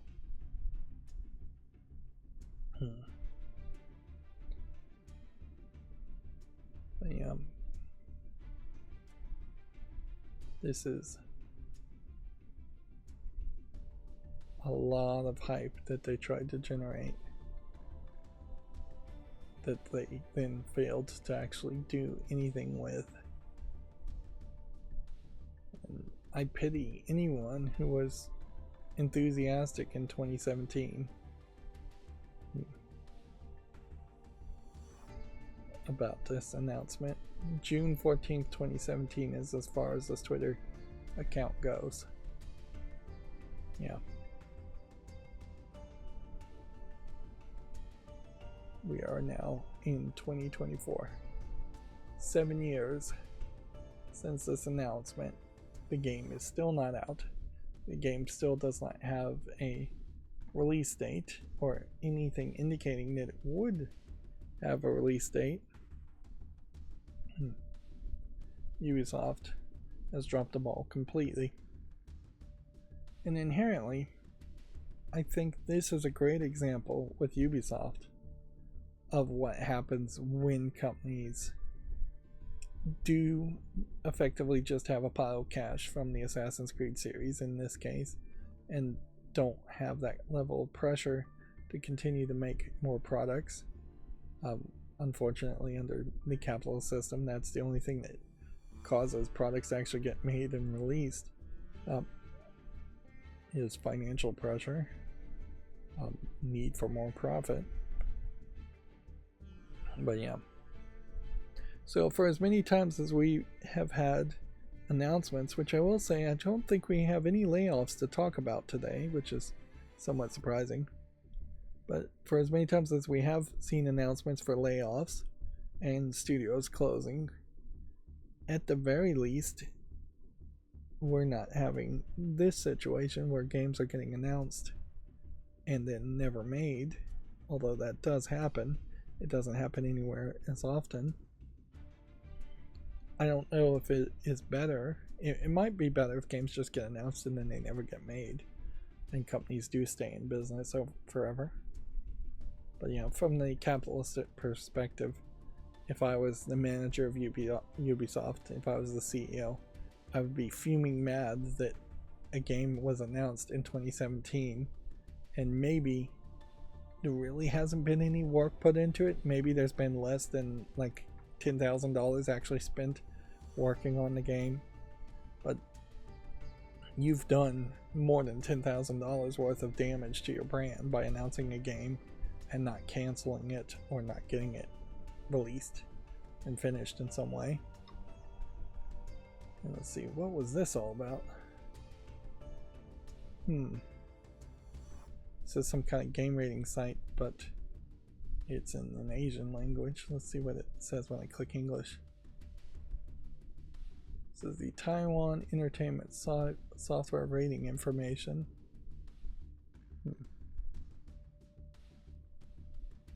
Yeah. So it's probably clicking on a link towards the rating of Beyond Good and Evil 1 20th anniversary.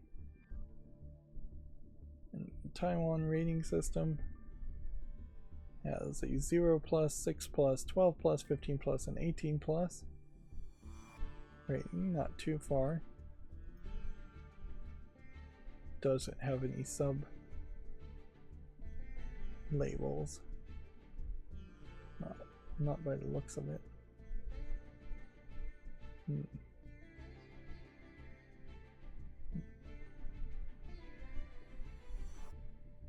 Then I would assume maybe it's legally required in Taiwan to have games rated. There's probably a lot of places where games have to be rated. It's not particularly a complicated rating system though. I still feel like there should be one of those hexagon rating systems where you would have a little diamond shape image and then maybe 3 rings, and then one of the points on the diamond shapes would be violence, and then one of the things might be like lewd / sexual content, and one of them might be drug use, one of them might be angry words or angry themes. You'd have to think of a couple more things that I could probably think of if I thought about it more. And then you would just have like 3 levels on that symbol, where the lowest level would be that there's very little to none of that, very little violence, very little lewd sex, very little. I think lewdness and nudity probably would be what you would want to avoid as separate things, because there could be nudity, but it could be a non-sexual nature, and it could be implied sex, but then no actual nudity. But yeah, filling in that kind of rating system I think would be better, but then it probably still needs an age rating in the middle still.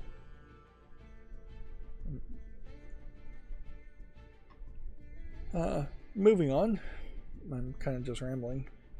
Nintendo World Championships NES Survival Mode and Legend Challenges trailer and screenshots are available on Gematsu.com. This World Championships is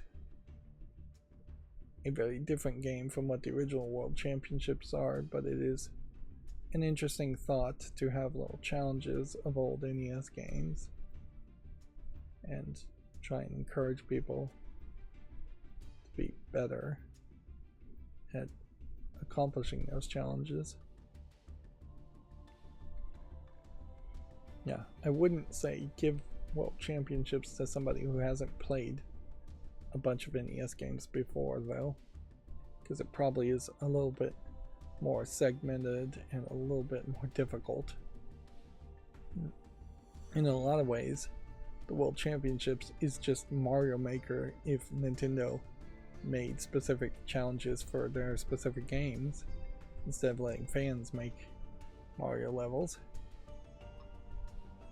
A rhythm game called Kamitsubaki City Ensemble launches August 29th for the PS5, Switch, PC, iOS, and Android. And here you have some Moe characters, is how I would describe them. The actual rhythm game, if I had more time, I might check it out.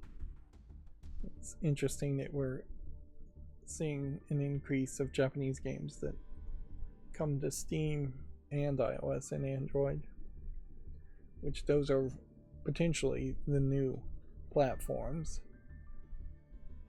for a lot of games, is cell phones and Steam as a secondary thought. Just get away from Xbox and PlayStation and even Switch sales. Let's see. Just wants to reload. YouTube Gaming. Still celebrating Pride Month with their headline. And then they did a couple more pointless posts, I imagine. And they were celebrating Zexy Zach, who has 2 million subscribers on YouTube. Somebody I do not recognize at all. He does skate challenges or Minecraft parody songs, apparently.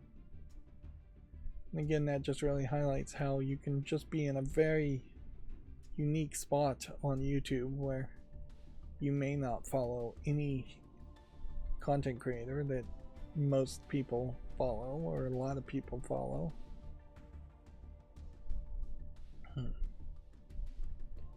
Yeah, they are seemingly handpicking people who have been on YouTube for a very long time. I would say, though, for as long as he's been doing it, his subscriber count at 2+ million is good, but not really great. He's on the @Skate Player Council, which I would assume that might be the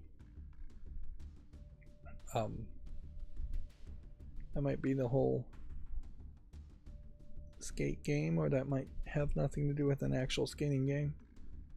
Which the whole references on YouTube is another thing that they introduced that, and you can do it if you make a comment or a reference, but most people probably have never done it and forgotten it even was a thing as far as references and comments to content creators and people.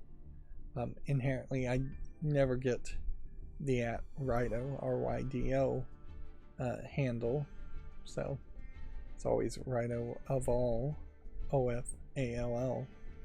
That is the one I pick otherwise.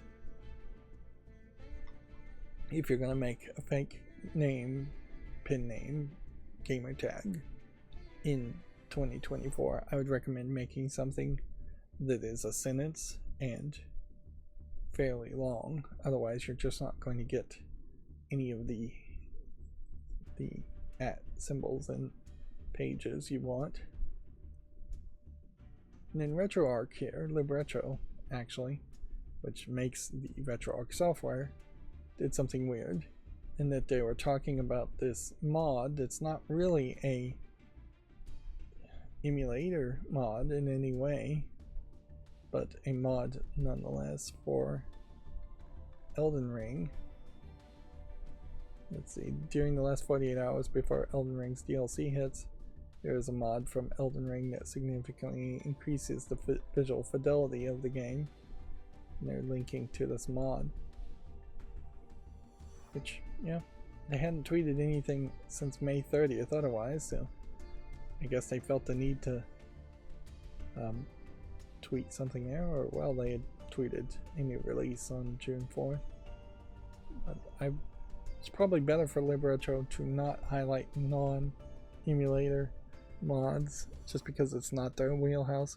And I wouldn't be surprised if there are some people that only care about old games and don't care about Elden Ring or new games. Disney's Illusion Island update, Mystery of Moneth, is now available, which I had forgotten this game existed, and I imagine most people have forgotten this game existed. Yep, just a weird animation style and kind of a weird game. Not the Disney game I think most people were looking for. PlayStation Portal, for as useless as it seems to be, has updated to add public Wi-Fi support and more. This means if there is a captive portal Wi-Fi, one of the public Wi-Fi's where you have to sign into a page, they've added support now where you can connect to those pages and click OK and accept. They also added, I believe, some other things, but it's still a very expensive streaming device that's in no way a product I could recommend. Yeah, they introduced new visual feedback for touchpad areas. Where then this Looney Tunes Wacky World of Sports was announced for all consoles and PC. And see, this is another kind of game that makes a lot of sense, and when you see it, it becomes a question as to why did this not exist before? Why is it that Nintendo has had this exclusivity of being able to make somewhat good to mediocre sports games based on Mario and friends, when Looney Tunes has more than enough characters to do the same? Marvel has more than enough to do the same, if we're gonna just throw it out there. DC has more than enough characters to do the same. The non-Looney Tunes characters, the Warner Brothers characters, and just non-Looney Tune cartoon characters have enough to do that. Yeah, you could get something like the Jetsons and the Flintstones and Scooby-Doo and all those characters in the sports games. Sports games aren't going to sell great, but it's something to do with your characters at least. And I would say Looney Tunes in particular has done a fairly poor job of making as many Looney Tunes cartoons as I would like, and that may very well be more of a case that they do make Looney Tunes cartoons, but then they hide them in Disney Plus or some other streaming service or on some cable channel I just don't see. You definitely aren't having Looney Tunes air in theaters before movies start, which they really should get back to doing that. So I would like to see some screenshots here. Yeah. And at a certain level, these don't even really have to be full games. These could just be mini games doing sports-like activities.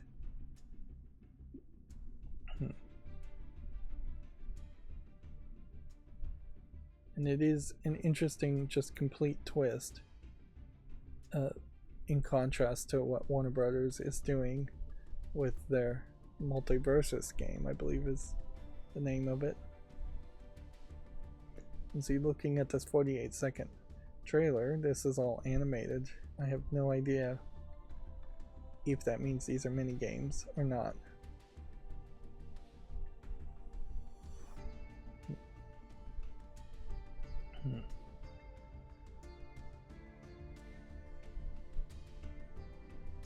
It is a slightly different animation style than what the flat animation style is here. Okay, 4 action-packed sports. Take on all rivals in 2v2 arcade basketball, 1 vs 1 or 2 vs 2 arcade tennis, 4 player golf, or 3 vs 3 arcade soccer. So these do feel like full games, but arcade styles of the games. They're not even really promising that much, and the Wacky World of Sports is not even really living up to the names, because it doesn't really feel like you have special moves as far as what they were showing off in that trailer, or that it's actually going to get that wacky, or you're going to do wacky sports. But yeah, something like this, something simple, something cheap to make, definitely should exist multiple versions over. And then I wanted to point this out.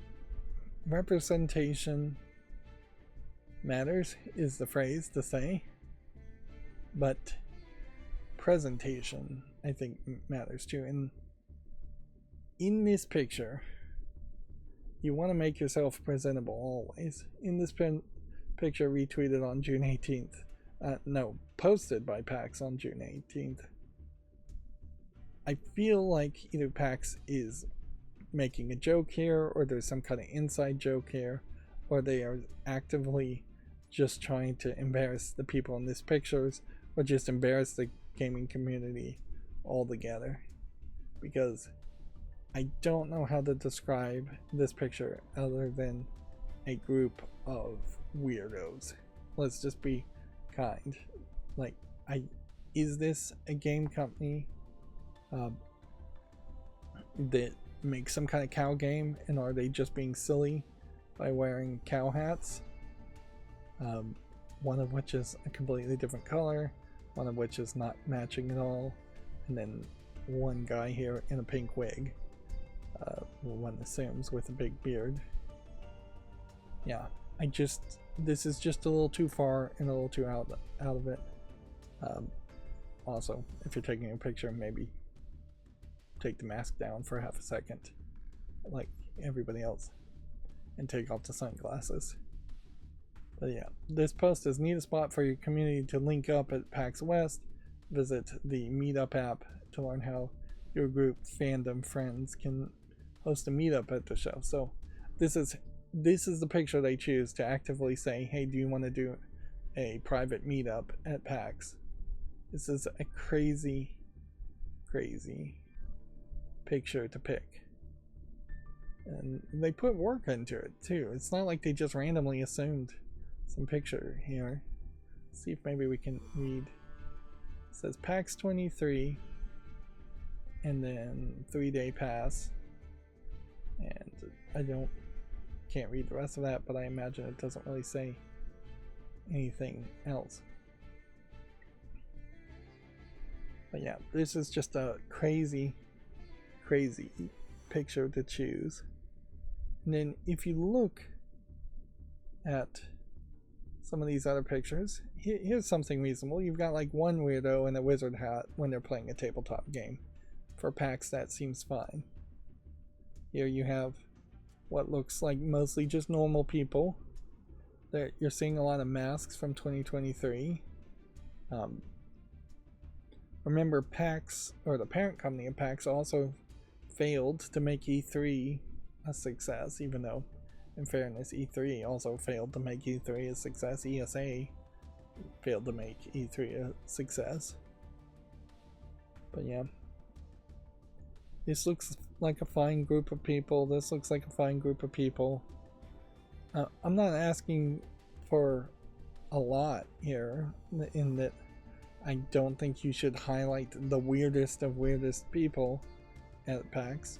Yeah, some gamers are weird, certainly, but man,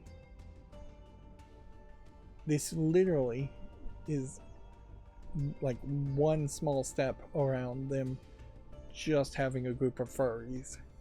And if you are at a furry convention, that's one thing, take those pictures all you want, but PAX is not a furry convention, and furries are not the target market. And yeah, that seems to me like PAX maybe is dropping the ball and just not really caring about running their shows. PAX has always felt like a weird show to me, a presentation show anyways, because there is more of a focus on tabletop gaming and just getting together and meeting friends than there is really a focus on video games. I guess Acquisitions Inc. maybe still exists and is doing a thing for 2024. Well, they did do a thing. But yeah, there's never really any big major announcements that get announced at PAX. They don't seem to even seek it out. And there never feels like there's any major video game companies that are seeking it out. They want to make announcements at PAX. And maybe I just don't understand PAX, I will grant you that. Like, maybe it is just supposed to be more of a event for fans to get together and see other fans. Always, here we can see kind of a example of their layout here, in that there's a puzzle room, there is a tabletop room, apparently there's gendered restrooms, then a PAX arena, an eating area, a PC area, like a LAN party, but then mostly this is just tabletops. Tabletops being shown off as an expo, and then tabletops being played, and then specific tabletop RPGs, I guess, are over here. So I'd assume that's like Dungeons and Dragons. I don't know what the voodoo is. Feels like this is just half of the map. But yeah, video games not being mentioned in any of this other than the PC area.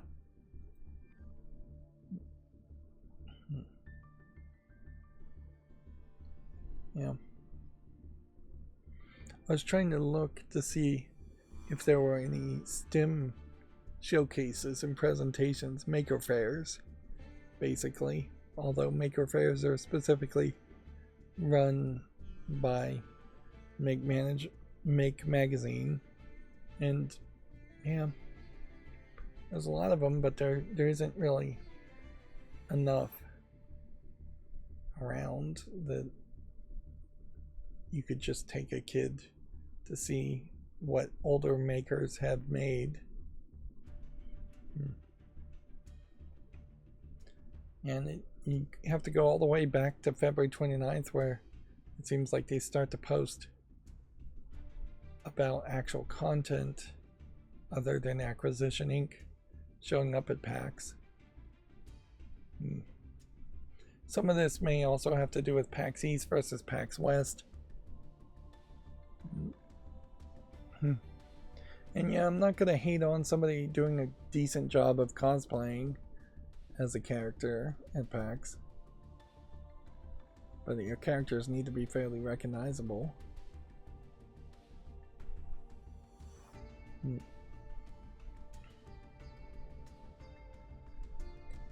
from the looks of these pictures, PAX doesn't feel like it's that big of a event as far as the number of people.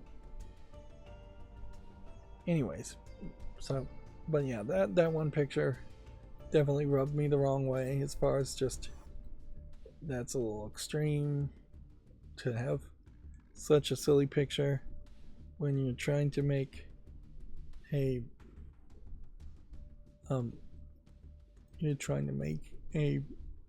serious announcement.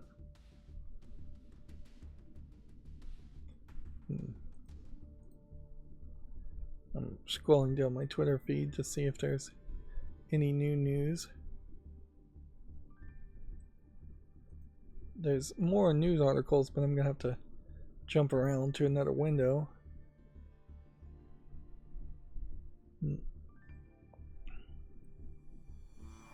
Yeah.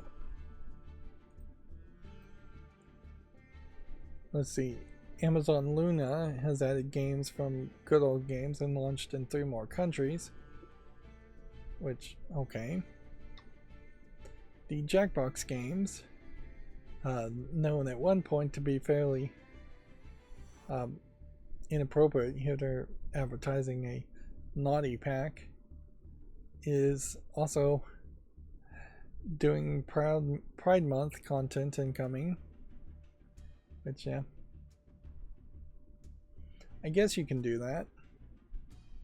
I guess you can be both pro LGBTQIA and have naughty packs coming. It might cause a few people to complain, but probably not a significant number of people that would have legitimate complaints, depending on who's defining what's legitimate.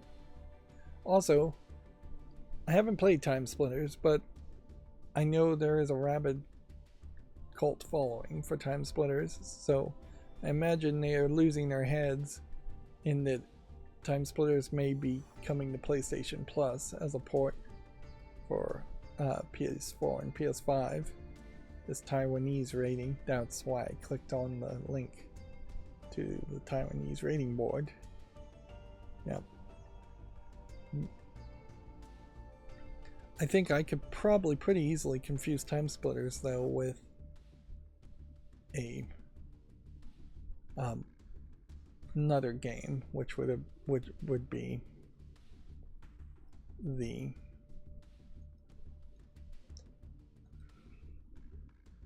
I forget the name of that game. Maybe that is Time Splitters. And so I think these are all the games that came out on Steam in the past couple days. July 17th. Because a lot of these are not on the fall list and they're open. See, inherently my thought, and I'm probably going to rethink this, was to change what the middle mouse button did. Right now it's closing the tabs very fast. But I was going to change it so it would actually keep the tabs open and just move to the tab on the right. Which, yeah. That would mean a ton of tabs would be left open and that would take up more RAM. But it also would mean it would be one button to do everything. Then my macro would come back and see if something is on the follow list, it would make a YouTube short on it. And if something isn't on the follow list, it would just close the tab. And so then it would just be dealing with everything later. Which would mean I'd have to run my macros to make the YouTube shorts fat more often. Which I probably should do that anyways. The problem that really runs into though is I've been using the middle mouse button to close all the tabs we've been talking about up until this point. If I leave all those tabs open, that is just going to be a lot of extra work. Although, it may not matter too much because I could just continue to reprogram it. And I would have to say, here, this one's rated very positively. I'm going to go ahead and put this on the wish list. This looks like it may have come out of early access.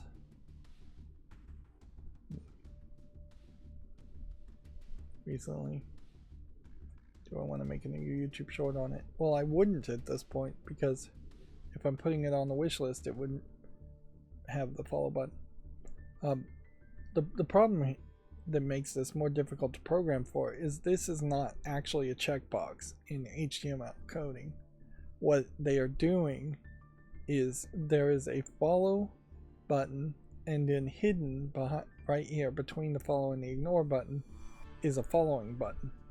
And it just has a CSS style of display equals 0, display equals none. So when you click on this, it makes some JavaScript happen, which hides the follow button, which is now over here hidden, and shows the following button. The check is always there. It's just a picture. And that's a great example of people getting fancy, Steam getting fancy with their website instead of just using some default HTML elements. And I would assume some of that is redundant by modern standards, and that you probably could get this blue visuals in an actual checkbox and change its appearance to look blue, although I'm not 100% sure you can do that.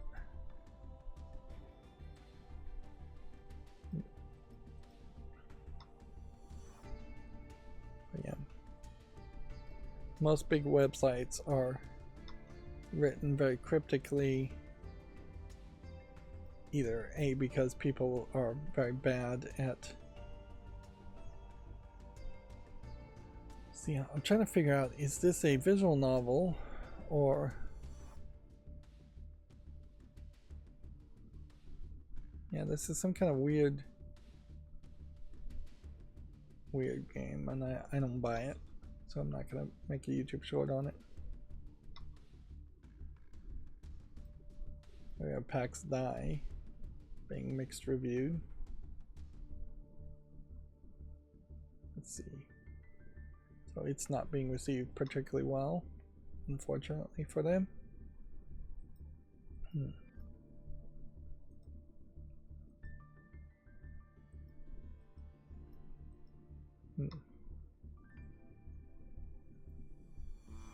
Should I give this a chance? This is probably nothing. Yeah, I'm not going to give it a chance.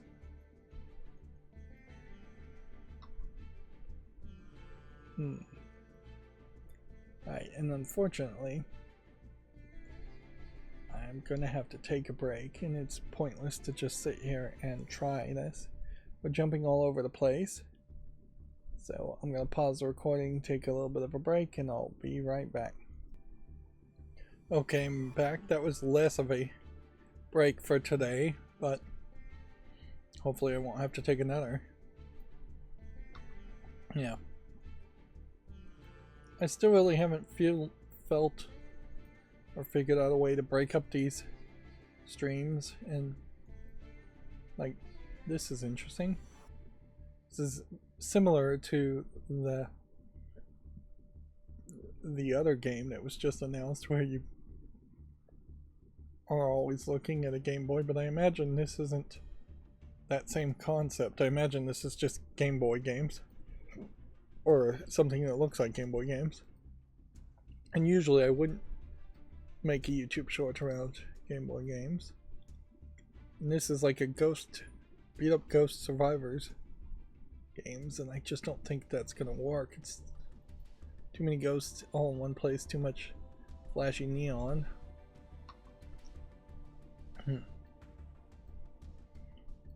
Yeah.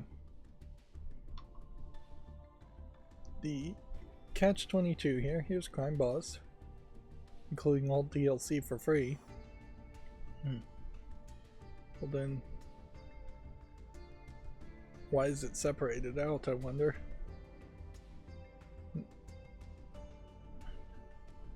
This is the one that got all the appearance likenesses of people.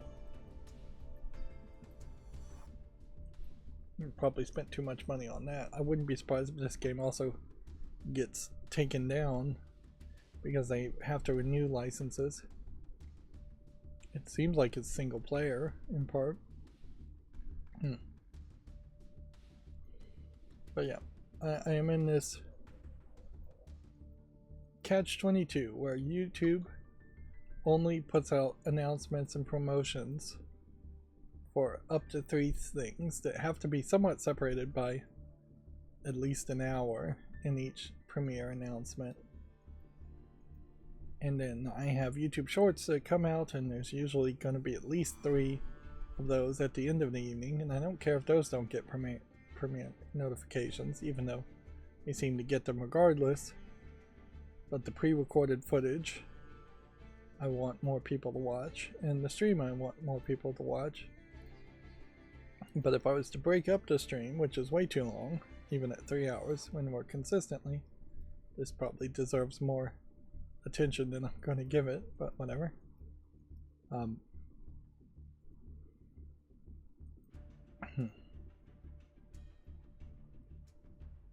Yeah, this is kind of like a Mario Galaxy game, but you project yourself with flatulence. I'll give it a chance because of its silliness.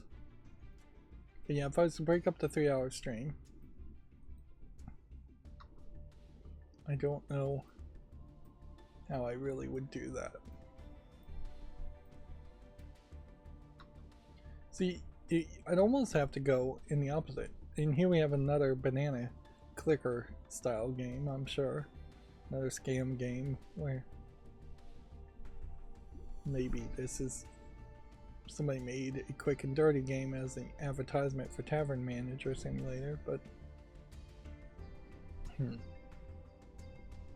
yeah, I don't think you should jump on the bandwagon of making item drop scam games. Although this one actually doesn't even have item drops, so it technically, I guess, isn't a scam game as much as it is just going for this meta of making simplistic named clickers that apparently is coming into reality, despite how much they really shouldn't.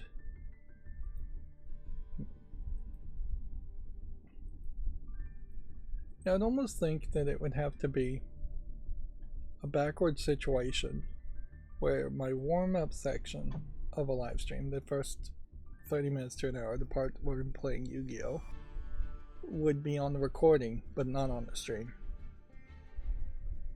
and then the recordings would have extra content, or it would just be on some other stream.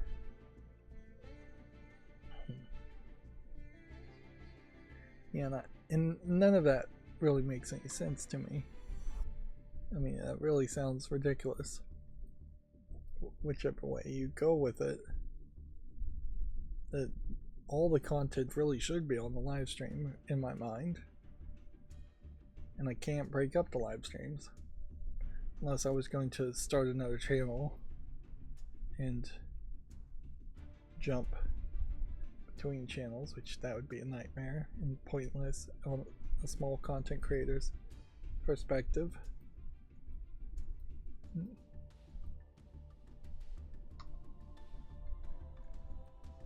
Yeah.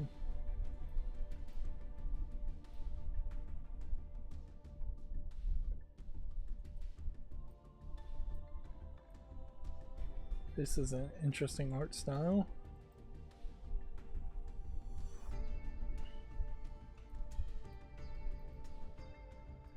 I could look at all the games off screen, certainly. But I kind of want to highlight every game because there is this possibility that I make a mistake and I just say, nah, it's not worth making a YouTube short, but then I'd like it historically recorded somewhere that I did look at a game and show it off a little bit.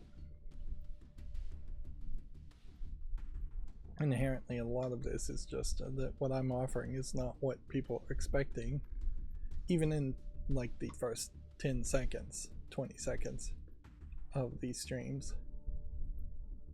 People are hopping in and then hopping out quite a bit.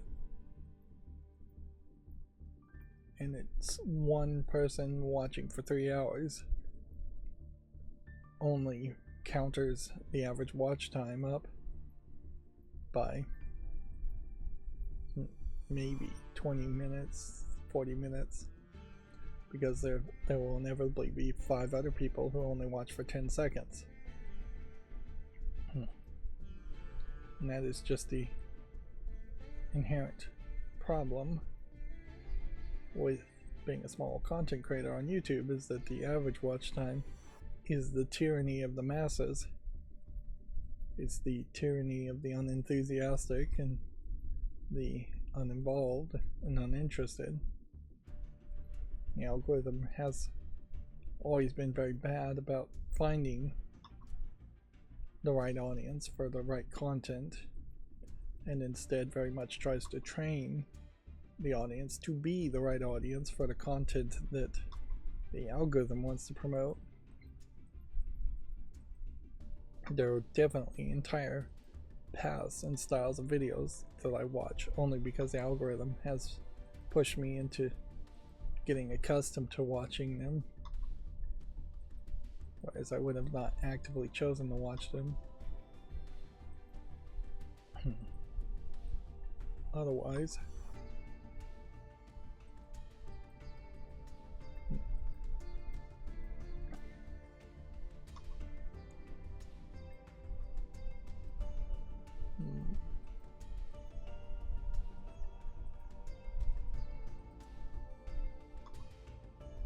That may have been a mistake. I'm also seeing a lot of visual glitching going on. Again, I think my monitor is messing up. Either that or Firefox is messing up.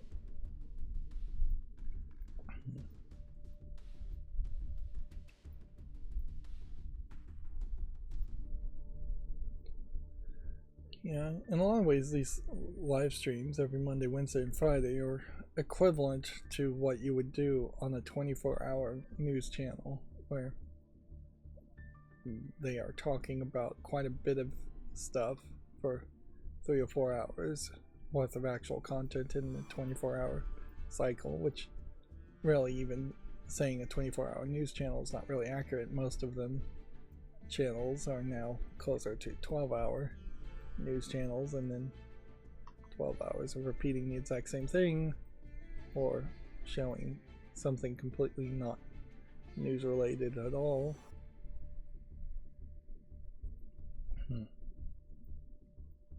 And I could certainly take all the headlines from these live streams and turn that into a hour worth of content.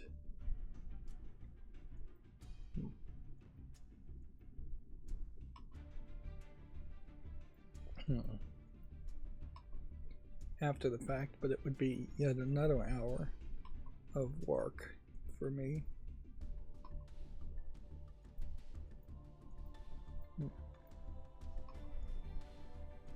And yeah, that's definitely more of the case where I would want to hire a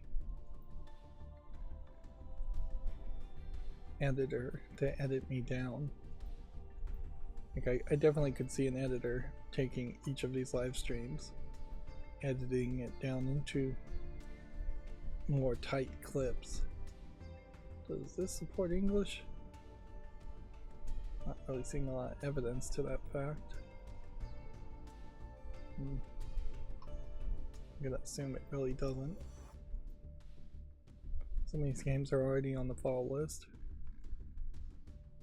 I'm in a weird position right now where I really don't have a lot of YouTube shorts, so making a bunch more would not be a terrible thought.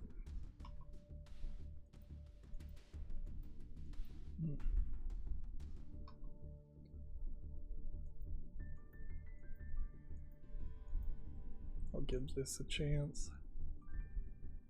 We're looking at June 19th games, so we have to be somewhat close to the end.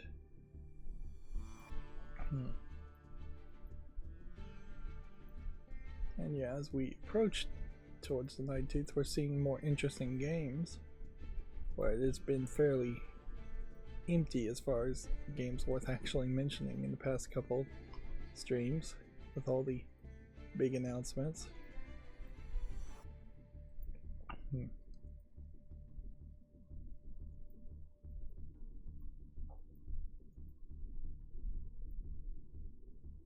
Let's see.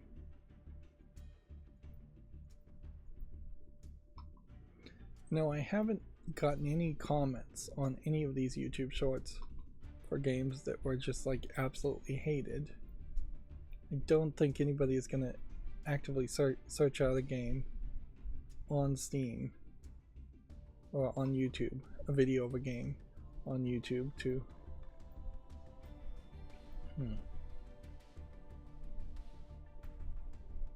complain about it on a YouTube short. I imagine people that just hate the game would review the game on Steam, which is the appropriate place to review it first, and then seek out a refund if they can. Right, here's Taskmaster VR.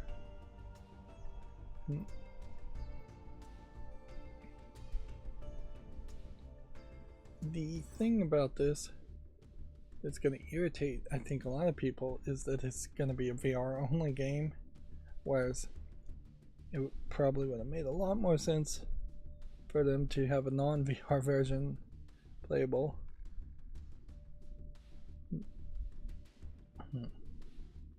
And then you would just buy Taskmaster with VR mode. The other thing that's going to be irritating about this is I think this is more of a just silly physics game than an actual representation of what Taskmaster should be. Like I don't think you're really going to be able to create tasks and have other players try to accomplish those tasks with this game, or have a single player experience where you can create tasks. That This looks like this might be something bigger.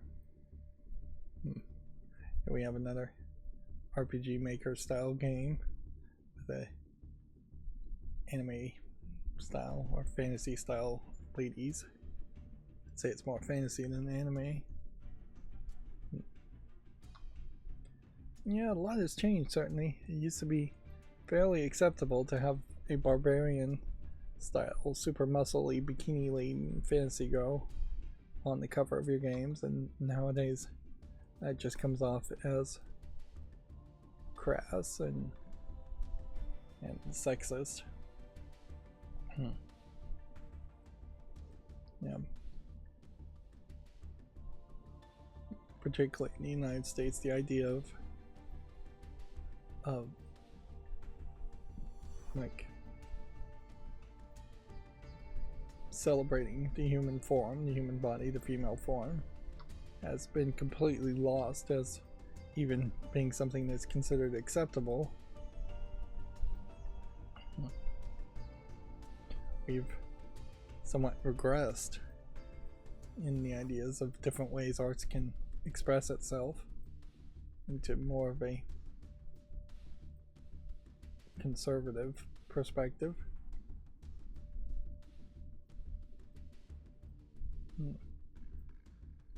I'm putting a lot of games on the fall list today.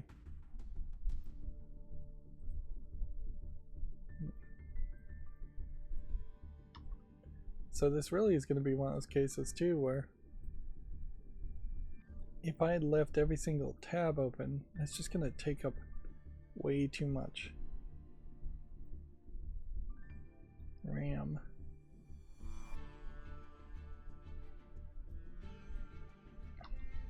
So I think my plan of leaving everything open is a dud. I did find out that UI vision macros can't, as far as I can tell, be triggered by a middle mouse button, though, or by any button input.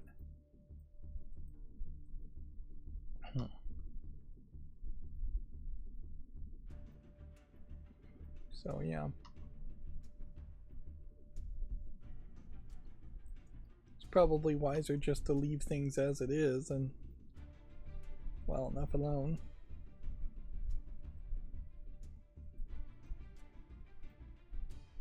There is always the possibility of trying to optimize my actions and end up wasting a bunch of time. I think we can say no to that.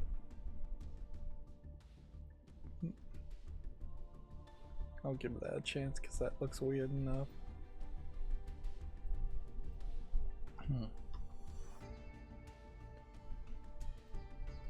Stealth camping simulator. Okay, so that was a lot. Now again, we're just kind of jumping around here, so let's go through these headlines. Some of these are definitely going to be older headlines that we've already talked about from like GameDeveloper.com, where Xbox has restructured its marketing team as Chief Jarrett West departs for Roblox. From Software's Hidetake Miyazaki wants to prevent studio layoffs, whatever it takes. Paradox shuttered Tectonic Studio and canceled Life by You, so we do have one shutdown, although we talked about this on Monday. And then apparently Informa here. I don't know why I would have clicked on Informa. That's a parent company, I think, of GameDeveloper.com. Metroid Prime 4 Beyond and The Legend of Zelda Echoes of Wisdom headline the Nintendo Direct. Astro's Playroom, Spider-Man 2 are among PlayStation Portal's most played launch games. In Astro's Playroom, not to be confused with the new Astro game that has been announced. Sean Layden suggests publishers be patient and let new games grow. The GTA trilogy surpasses a reported 30 million downloads on Netflix. Which, yeah, of the Netflix games available, I imagine GTA trilogy would be standout ones you'd actually install and try. I'm still playing my same old mobile games on, although the New York Times Wordle app is starting to annoy me. I had one day where of the 4 free puzzles I could do, I failed at like 3 of them, and that was irritating. The VR title Gorilla Tag has earned over $100 million since 2021, which, okay, I guess that says something, but I'm not sure what you really take from that. Is that a lot of money for that amount of time, or is that a really small amount of money for that amount of time? And inherently, how much effort was put into making the game and how much money was invested in making the game? Did they spend $100 million to make this game, or did they spend less than $1,000 to make this game? Meta is laying off workers within Reality Labs division. Meta Quest makers reportedly laid off a small number of employees with restructuring underway. It's probably the right move. I really don't see Facebook/Meta being the success in the VR AR potential future of if any VR or AR becomes potentially successful in the future. This game Wingspan is coming to the PS4 and 5. It's already on Steam. Yeah. It is a card game. I was not expecting that. Interesting. Interesting to say the least. I guess I'll go the other direction now and start on the right side instead of the left side. Beyond Good and Evil is going to be delisted, or has been delisted, ahead of the 20th anniversary edition. Which, okay. I'm not going to spend the time to check to see if I actually own Beyond Good and Evil on Steam. I'm pretty sure I do. And I suspect I'm getting the 20th anniversary edition for free. PlayStation is skipping Gamescom again this year. PlayStation's Bluepoint game is still working on an original title. Star Wars Jedi Survivor has been rated for last-gen console, suggesting release date news could arrive soon. That would be PS4 and Xbox One. They were announced for those last year. Seems to me like that's probably a little late to be doing that, but that might be a pattern for some publishers, is to just backport your games to older consoles for more sales. Time Splitters could be headed to the PlayStation Plus, saying new ratings in Taiwan suggests. Marvel vs. Capcom fans are angry that the Marvel vs. Capcom Fighting Collection won't be coming to Xbox. The compilation has been released on PC, PS4, and Nintendo Switch. Not PS5 even. Which that almost certainly highlights where Capcom's focus is too, is that they don't see Xbox as a platform worth releasing their games on because they're a Japanese company, and they don't see hardware sales of the Xbox in Japan to any significant numbers, which directly, if my assumption is correct, highlights why the Xbox needs to do a much better job of selling its consoles in Japan, even if it was getting to the point where it was giving them away almost for free in Japan. Yeah, you're not going to convince a lot of old school Japanese companies to release your games on your console when your console seems like an afterthought in the stores they walk into and look at, and the numbers they look at as far as hardware sales. Donkey Kong Country Returns HD is being handled by a Polish studio, Forever Entertainment SA. It previously released remakes of Panzer Dragoon and The House of the Dead. So yeah, Rare, now owned by Microsoft, not involved in the release of this game, which I'm not surprised by that. WWE 2K24 offers a first look at Post Malone as a playable DLC wrestler.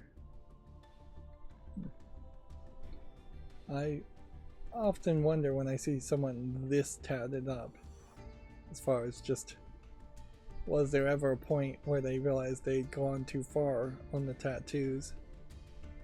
Or not, the face tattoos are really extreme. If you just didn't have face, neck tattoos, you'd be pretty good. Like, most people want to do sleeves if you want to stay professional, nothing below the elbow. If you want to get in the military, those types of things. But yeah, I would be alright with people that had tattoos on their arms. Back of the hand is kind of extreme too, but face tattoos are just really too much.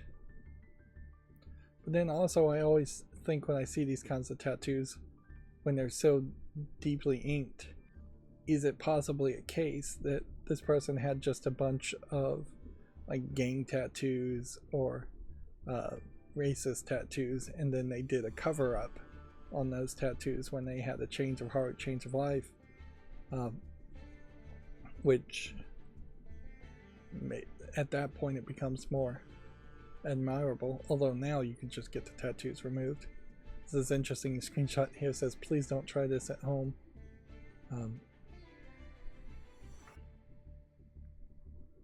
But yeah, the weirder part about Post Malone is every time I see him on YouTube, in the rare occasions I do see him on YouTube or on TV or movies, he seems like a really cool, nice guy, so the tattoos don't even really match the personality you would expect.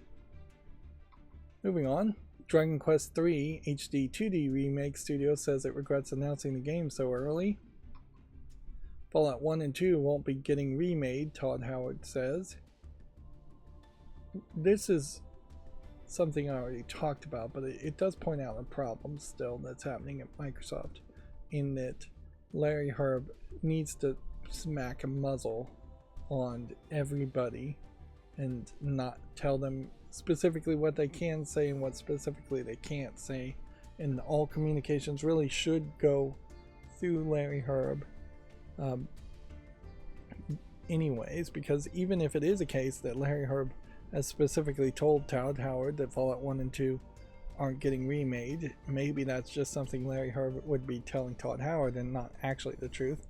Maybe something would change, and like, even at it, it's just better for Larry Herb to be the one person in charge of Xbox making all the decisions. They've been way too hands-off, and one way to fix the hands-off is to not let people go on interviews. And frankly, this whole interview probably shouldn't have happened. Any interview that's going to happen should be happening on the Microsoft's terms, on Microsoft's Xbox Games podcast, which they do interviews there. But yeah, this one seems just like a mistake to have let that happen. Shadow of Erdtree is the highest rated DLC ever according to Metacritic. The expansion is currently at a score of 95. So I'd assume this is all DLC for all games, otherwise that wouldn't be particularly exciting.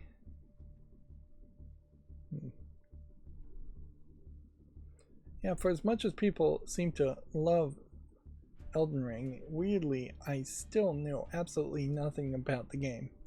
I don't know the story. I don't know the gameplay. I haven't really seen a lot of footage of gameplay. I may have not seen any footage of gameplay.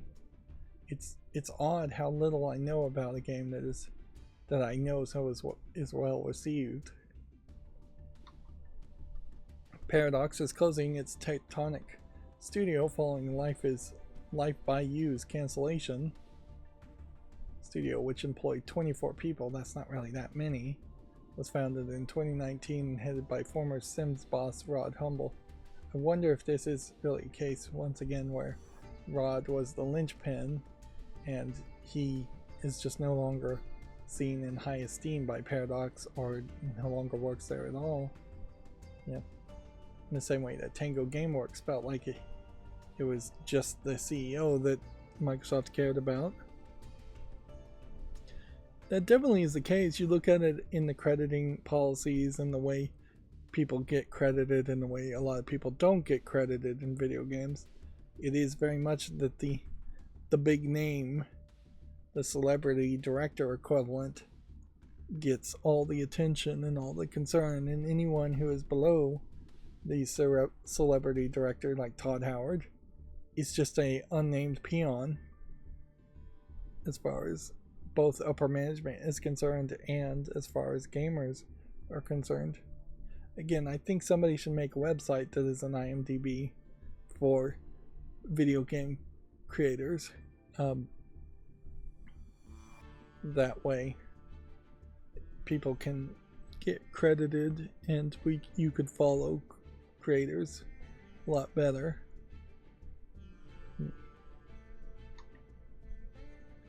Let's see. PlayStation Portal update adds public Wi-Fi support and more this week. I suppose it might be a case that Giant Bomb's database already does something like that, but Giant Bomb's database, I just don't think is visually designed and focused on it, and generally just not the place I think I would want to go to follow creators of games. It would take some thought as to how you would best integrate that.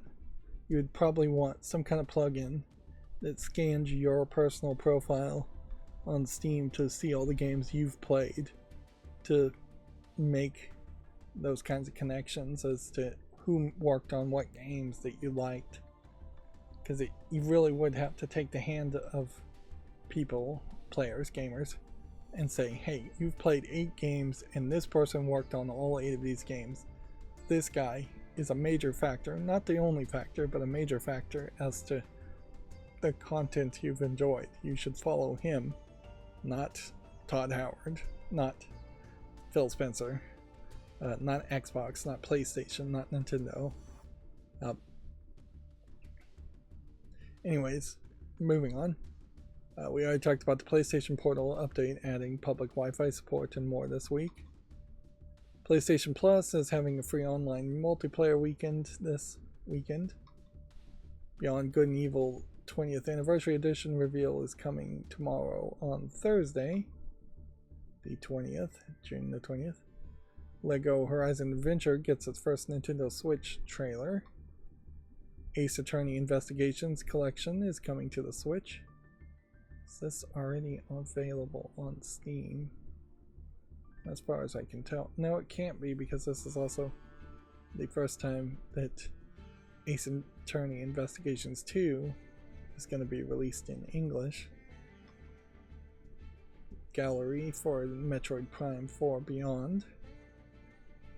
Gallery is nothing but just screenshots of the trailer, pretty much.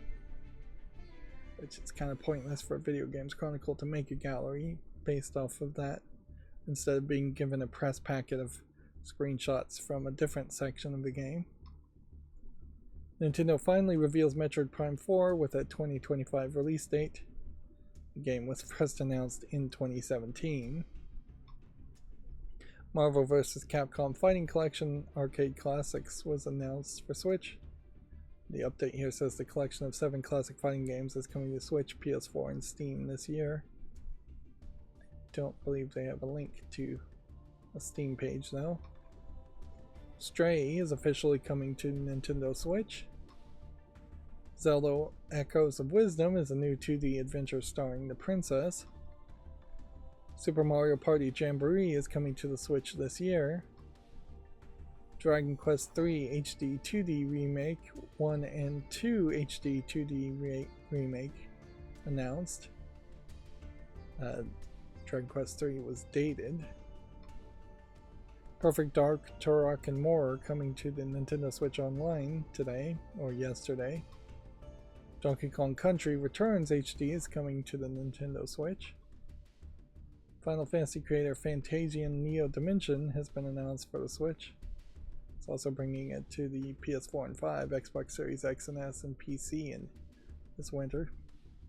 The Donkey Kong games in particular are a different kind of Donkey Kong game than what you would expect from like Donkey Kong 64, with that being just a 3D platforming game. But in fairness, they aren't too different from just a modernization of Donkey Kong on the NES and Donkey Kong Jr. on the NES. They're not too far from that if you added a heck of a lot of polish and a heck of a lot of new gameplay mechanics as side-scroll platforming collectibles games. And yeah, I think that works fairly well for Donkey Kong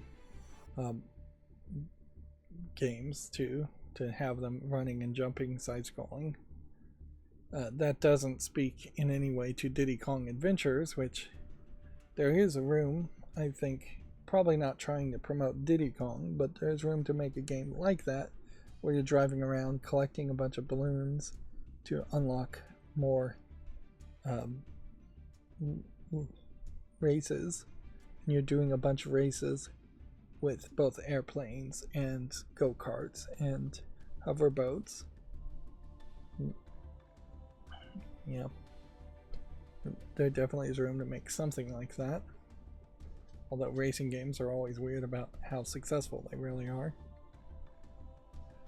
Moving on, Nintendo Switch Sports is getting basketball via a free update, which I guess that is a direct response to the Looney Tunes Wacky World of Sports announcement. 2 versus 2 and high score matches planned. Switch Sports launched in 2022 and it added golf via free update. The Nintendo Switch Sports games were very, very late to the party in the life cycle of the Nintendo Switch, when they really should have been there day one. One would have to assume that they're going to try to do something like that with the next Nintendo console, is that either it's going to be bundled in, a same game bundled in for free, or a new game that's just slightly improved.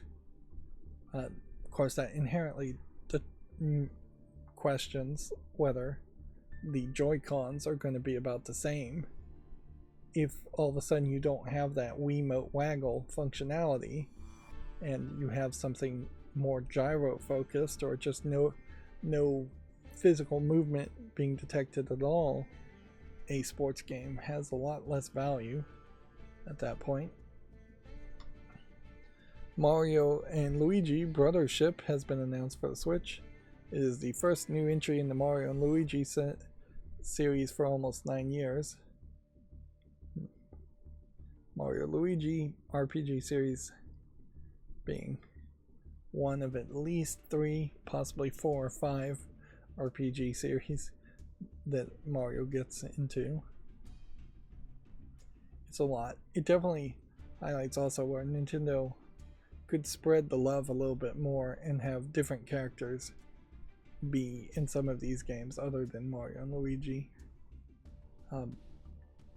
But yeah, frankly, people were surprised they even made a Princess Peach game, and that's about all we can expect from Nintendo, is that they're just going to make a ton of Mario games and that's it. A few other series. It's better than the original Elden Ring Shadow of the Erdtree review roundtable from Video Games Chronicle. This is not really news. New Xbox Game Pass titles for console, PC, and cloud have been announced. They include EA Sports Football Club 24, SteamWorld Dig, My Time at Sandrock, and Robin Hood Shorewood Builders. And there's a whole link list here. And then the Nintendo Direct already happened, but I guess you could watch it in retrospect on videogameschronicle.com. It looks like the original Resident Evil could be re-released for PC. A second Uncharted movie is officially in the works. Square Enix is reportedly bringing Mistwalker's Fantasian to consoles. We now have that confirmed. Paradox Interactive has cancelled The Sims rival Life by You. I imagine there was probably a decent amount of work put into developing that game as far as it went. And who knows if any of that work ever gets reused for anything, or whether it just ends up getting trashed. And that's a certain thing where copyrighted material such as game code probably should just become public domain once a company goes bankrupt, although inherently the parent company Paradox is not going bankrupt in this scenario. They're just closing down one studio and firing all the employees, and so it would be more difficult to say, well, the code, the copyrighted work of a game should go public when a game has been canceled, or when the studio has been shut down, or when the employees working on the code has been shut down. And I guess the code might live more in the minds of the employees of Tectonic Studios than just having the source code. So hiring these employees from a different company might be a good thought, although only if you really trust them to actually finish the job and make a game. There is also a very good argument to not hire these employees because they didn't actually finish the job and make the game, and so you have no idea as far as how good their coding might be. Saber Interactive reveals A Quiet Place: The Road Ahead. Lords of the Fallen sequel is coming. PC version is going to be an Epic exclusive. And Bethesda is targeting annual story expansions for Starfield, the Shattered Space expansion likened to Fallout 4's Far Harbor in terms of scope. Of course, they also put out a single mission for $7 of DLC, which caused controversy. Then we already talked about Wingspan, which this puts me in a position where I think we've talked about everything, even though my macro was all over the place. I actually have quite a few gems on Yu-Gi-Oh! Too. So I just need to look around here and see if anything else has any other tabs are open, and it seems like that there aren't any more tabs. So yeah, this has been more of an awkward stream today with the news and everything out of order. Do I feel like going out of order helped in any way? No. I feel like that was just a mess. But it wasn't that terrible either. So yeah, that's going to be it for the stream. As always, I ask you to like, share, subscribe, comment, and keep on watching. Thanks.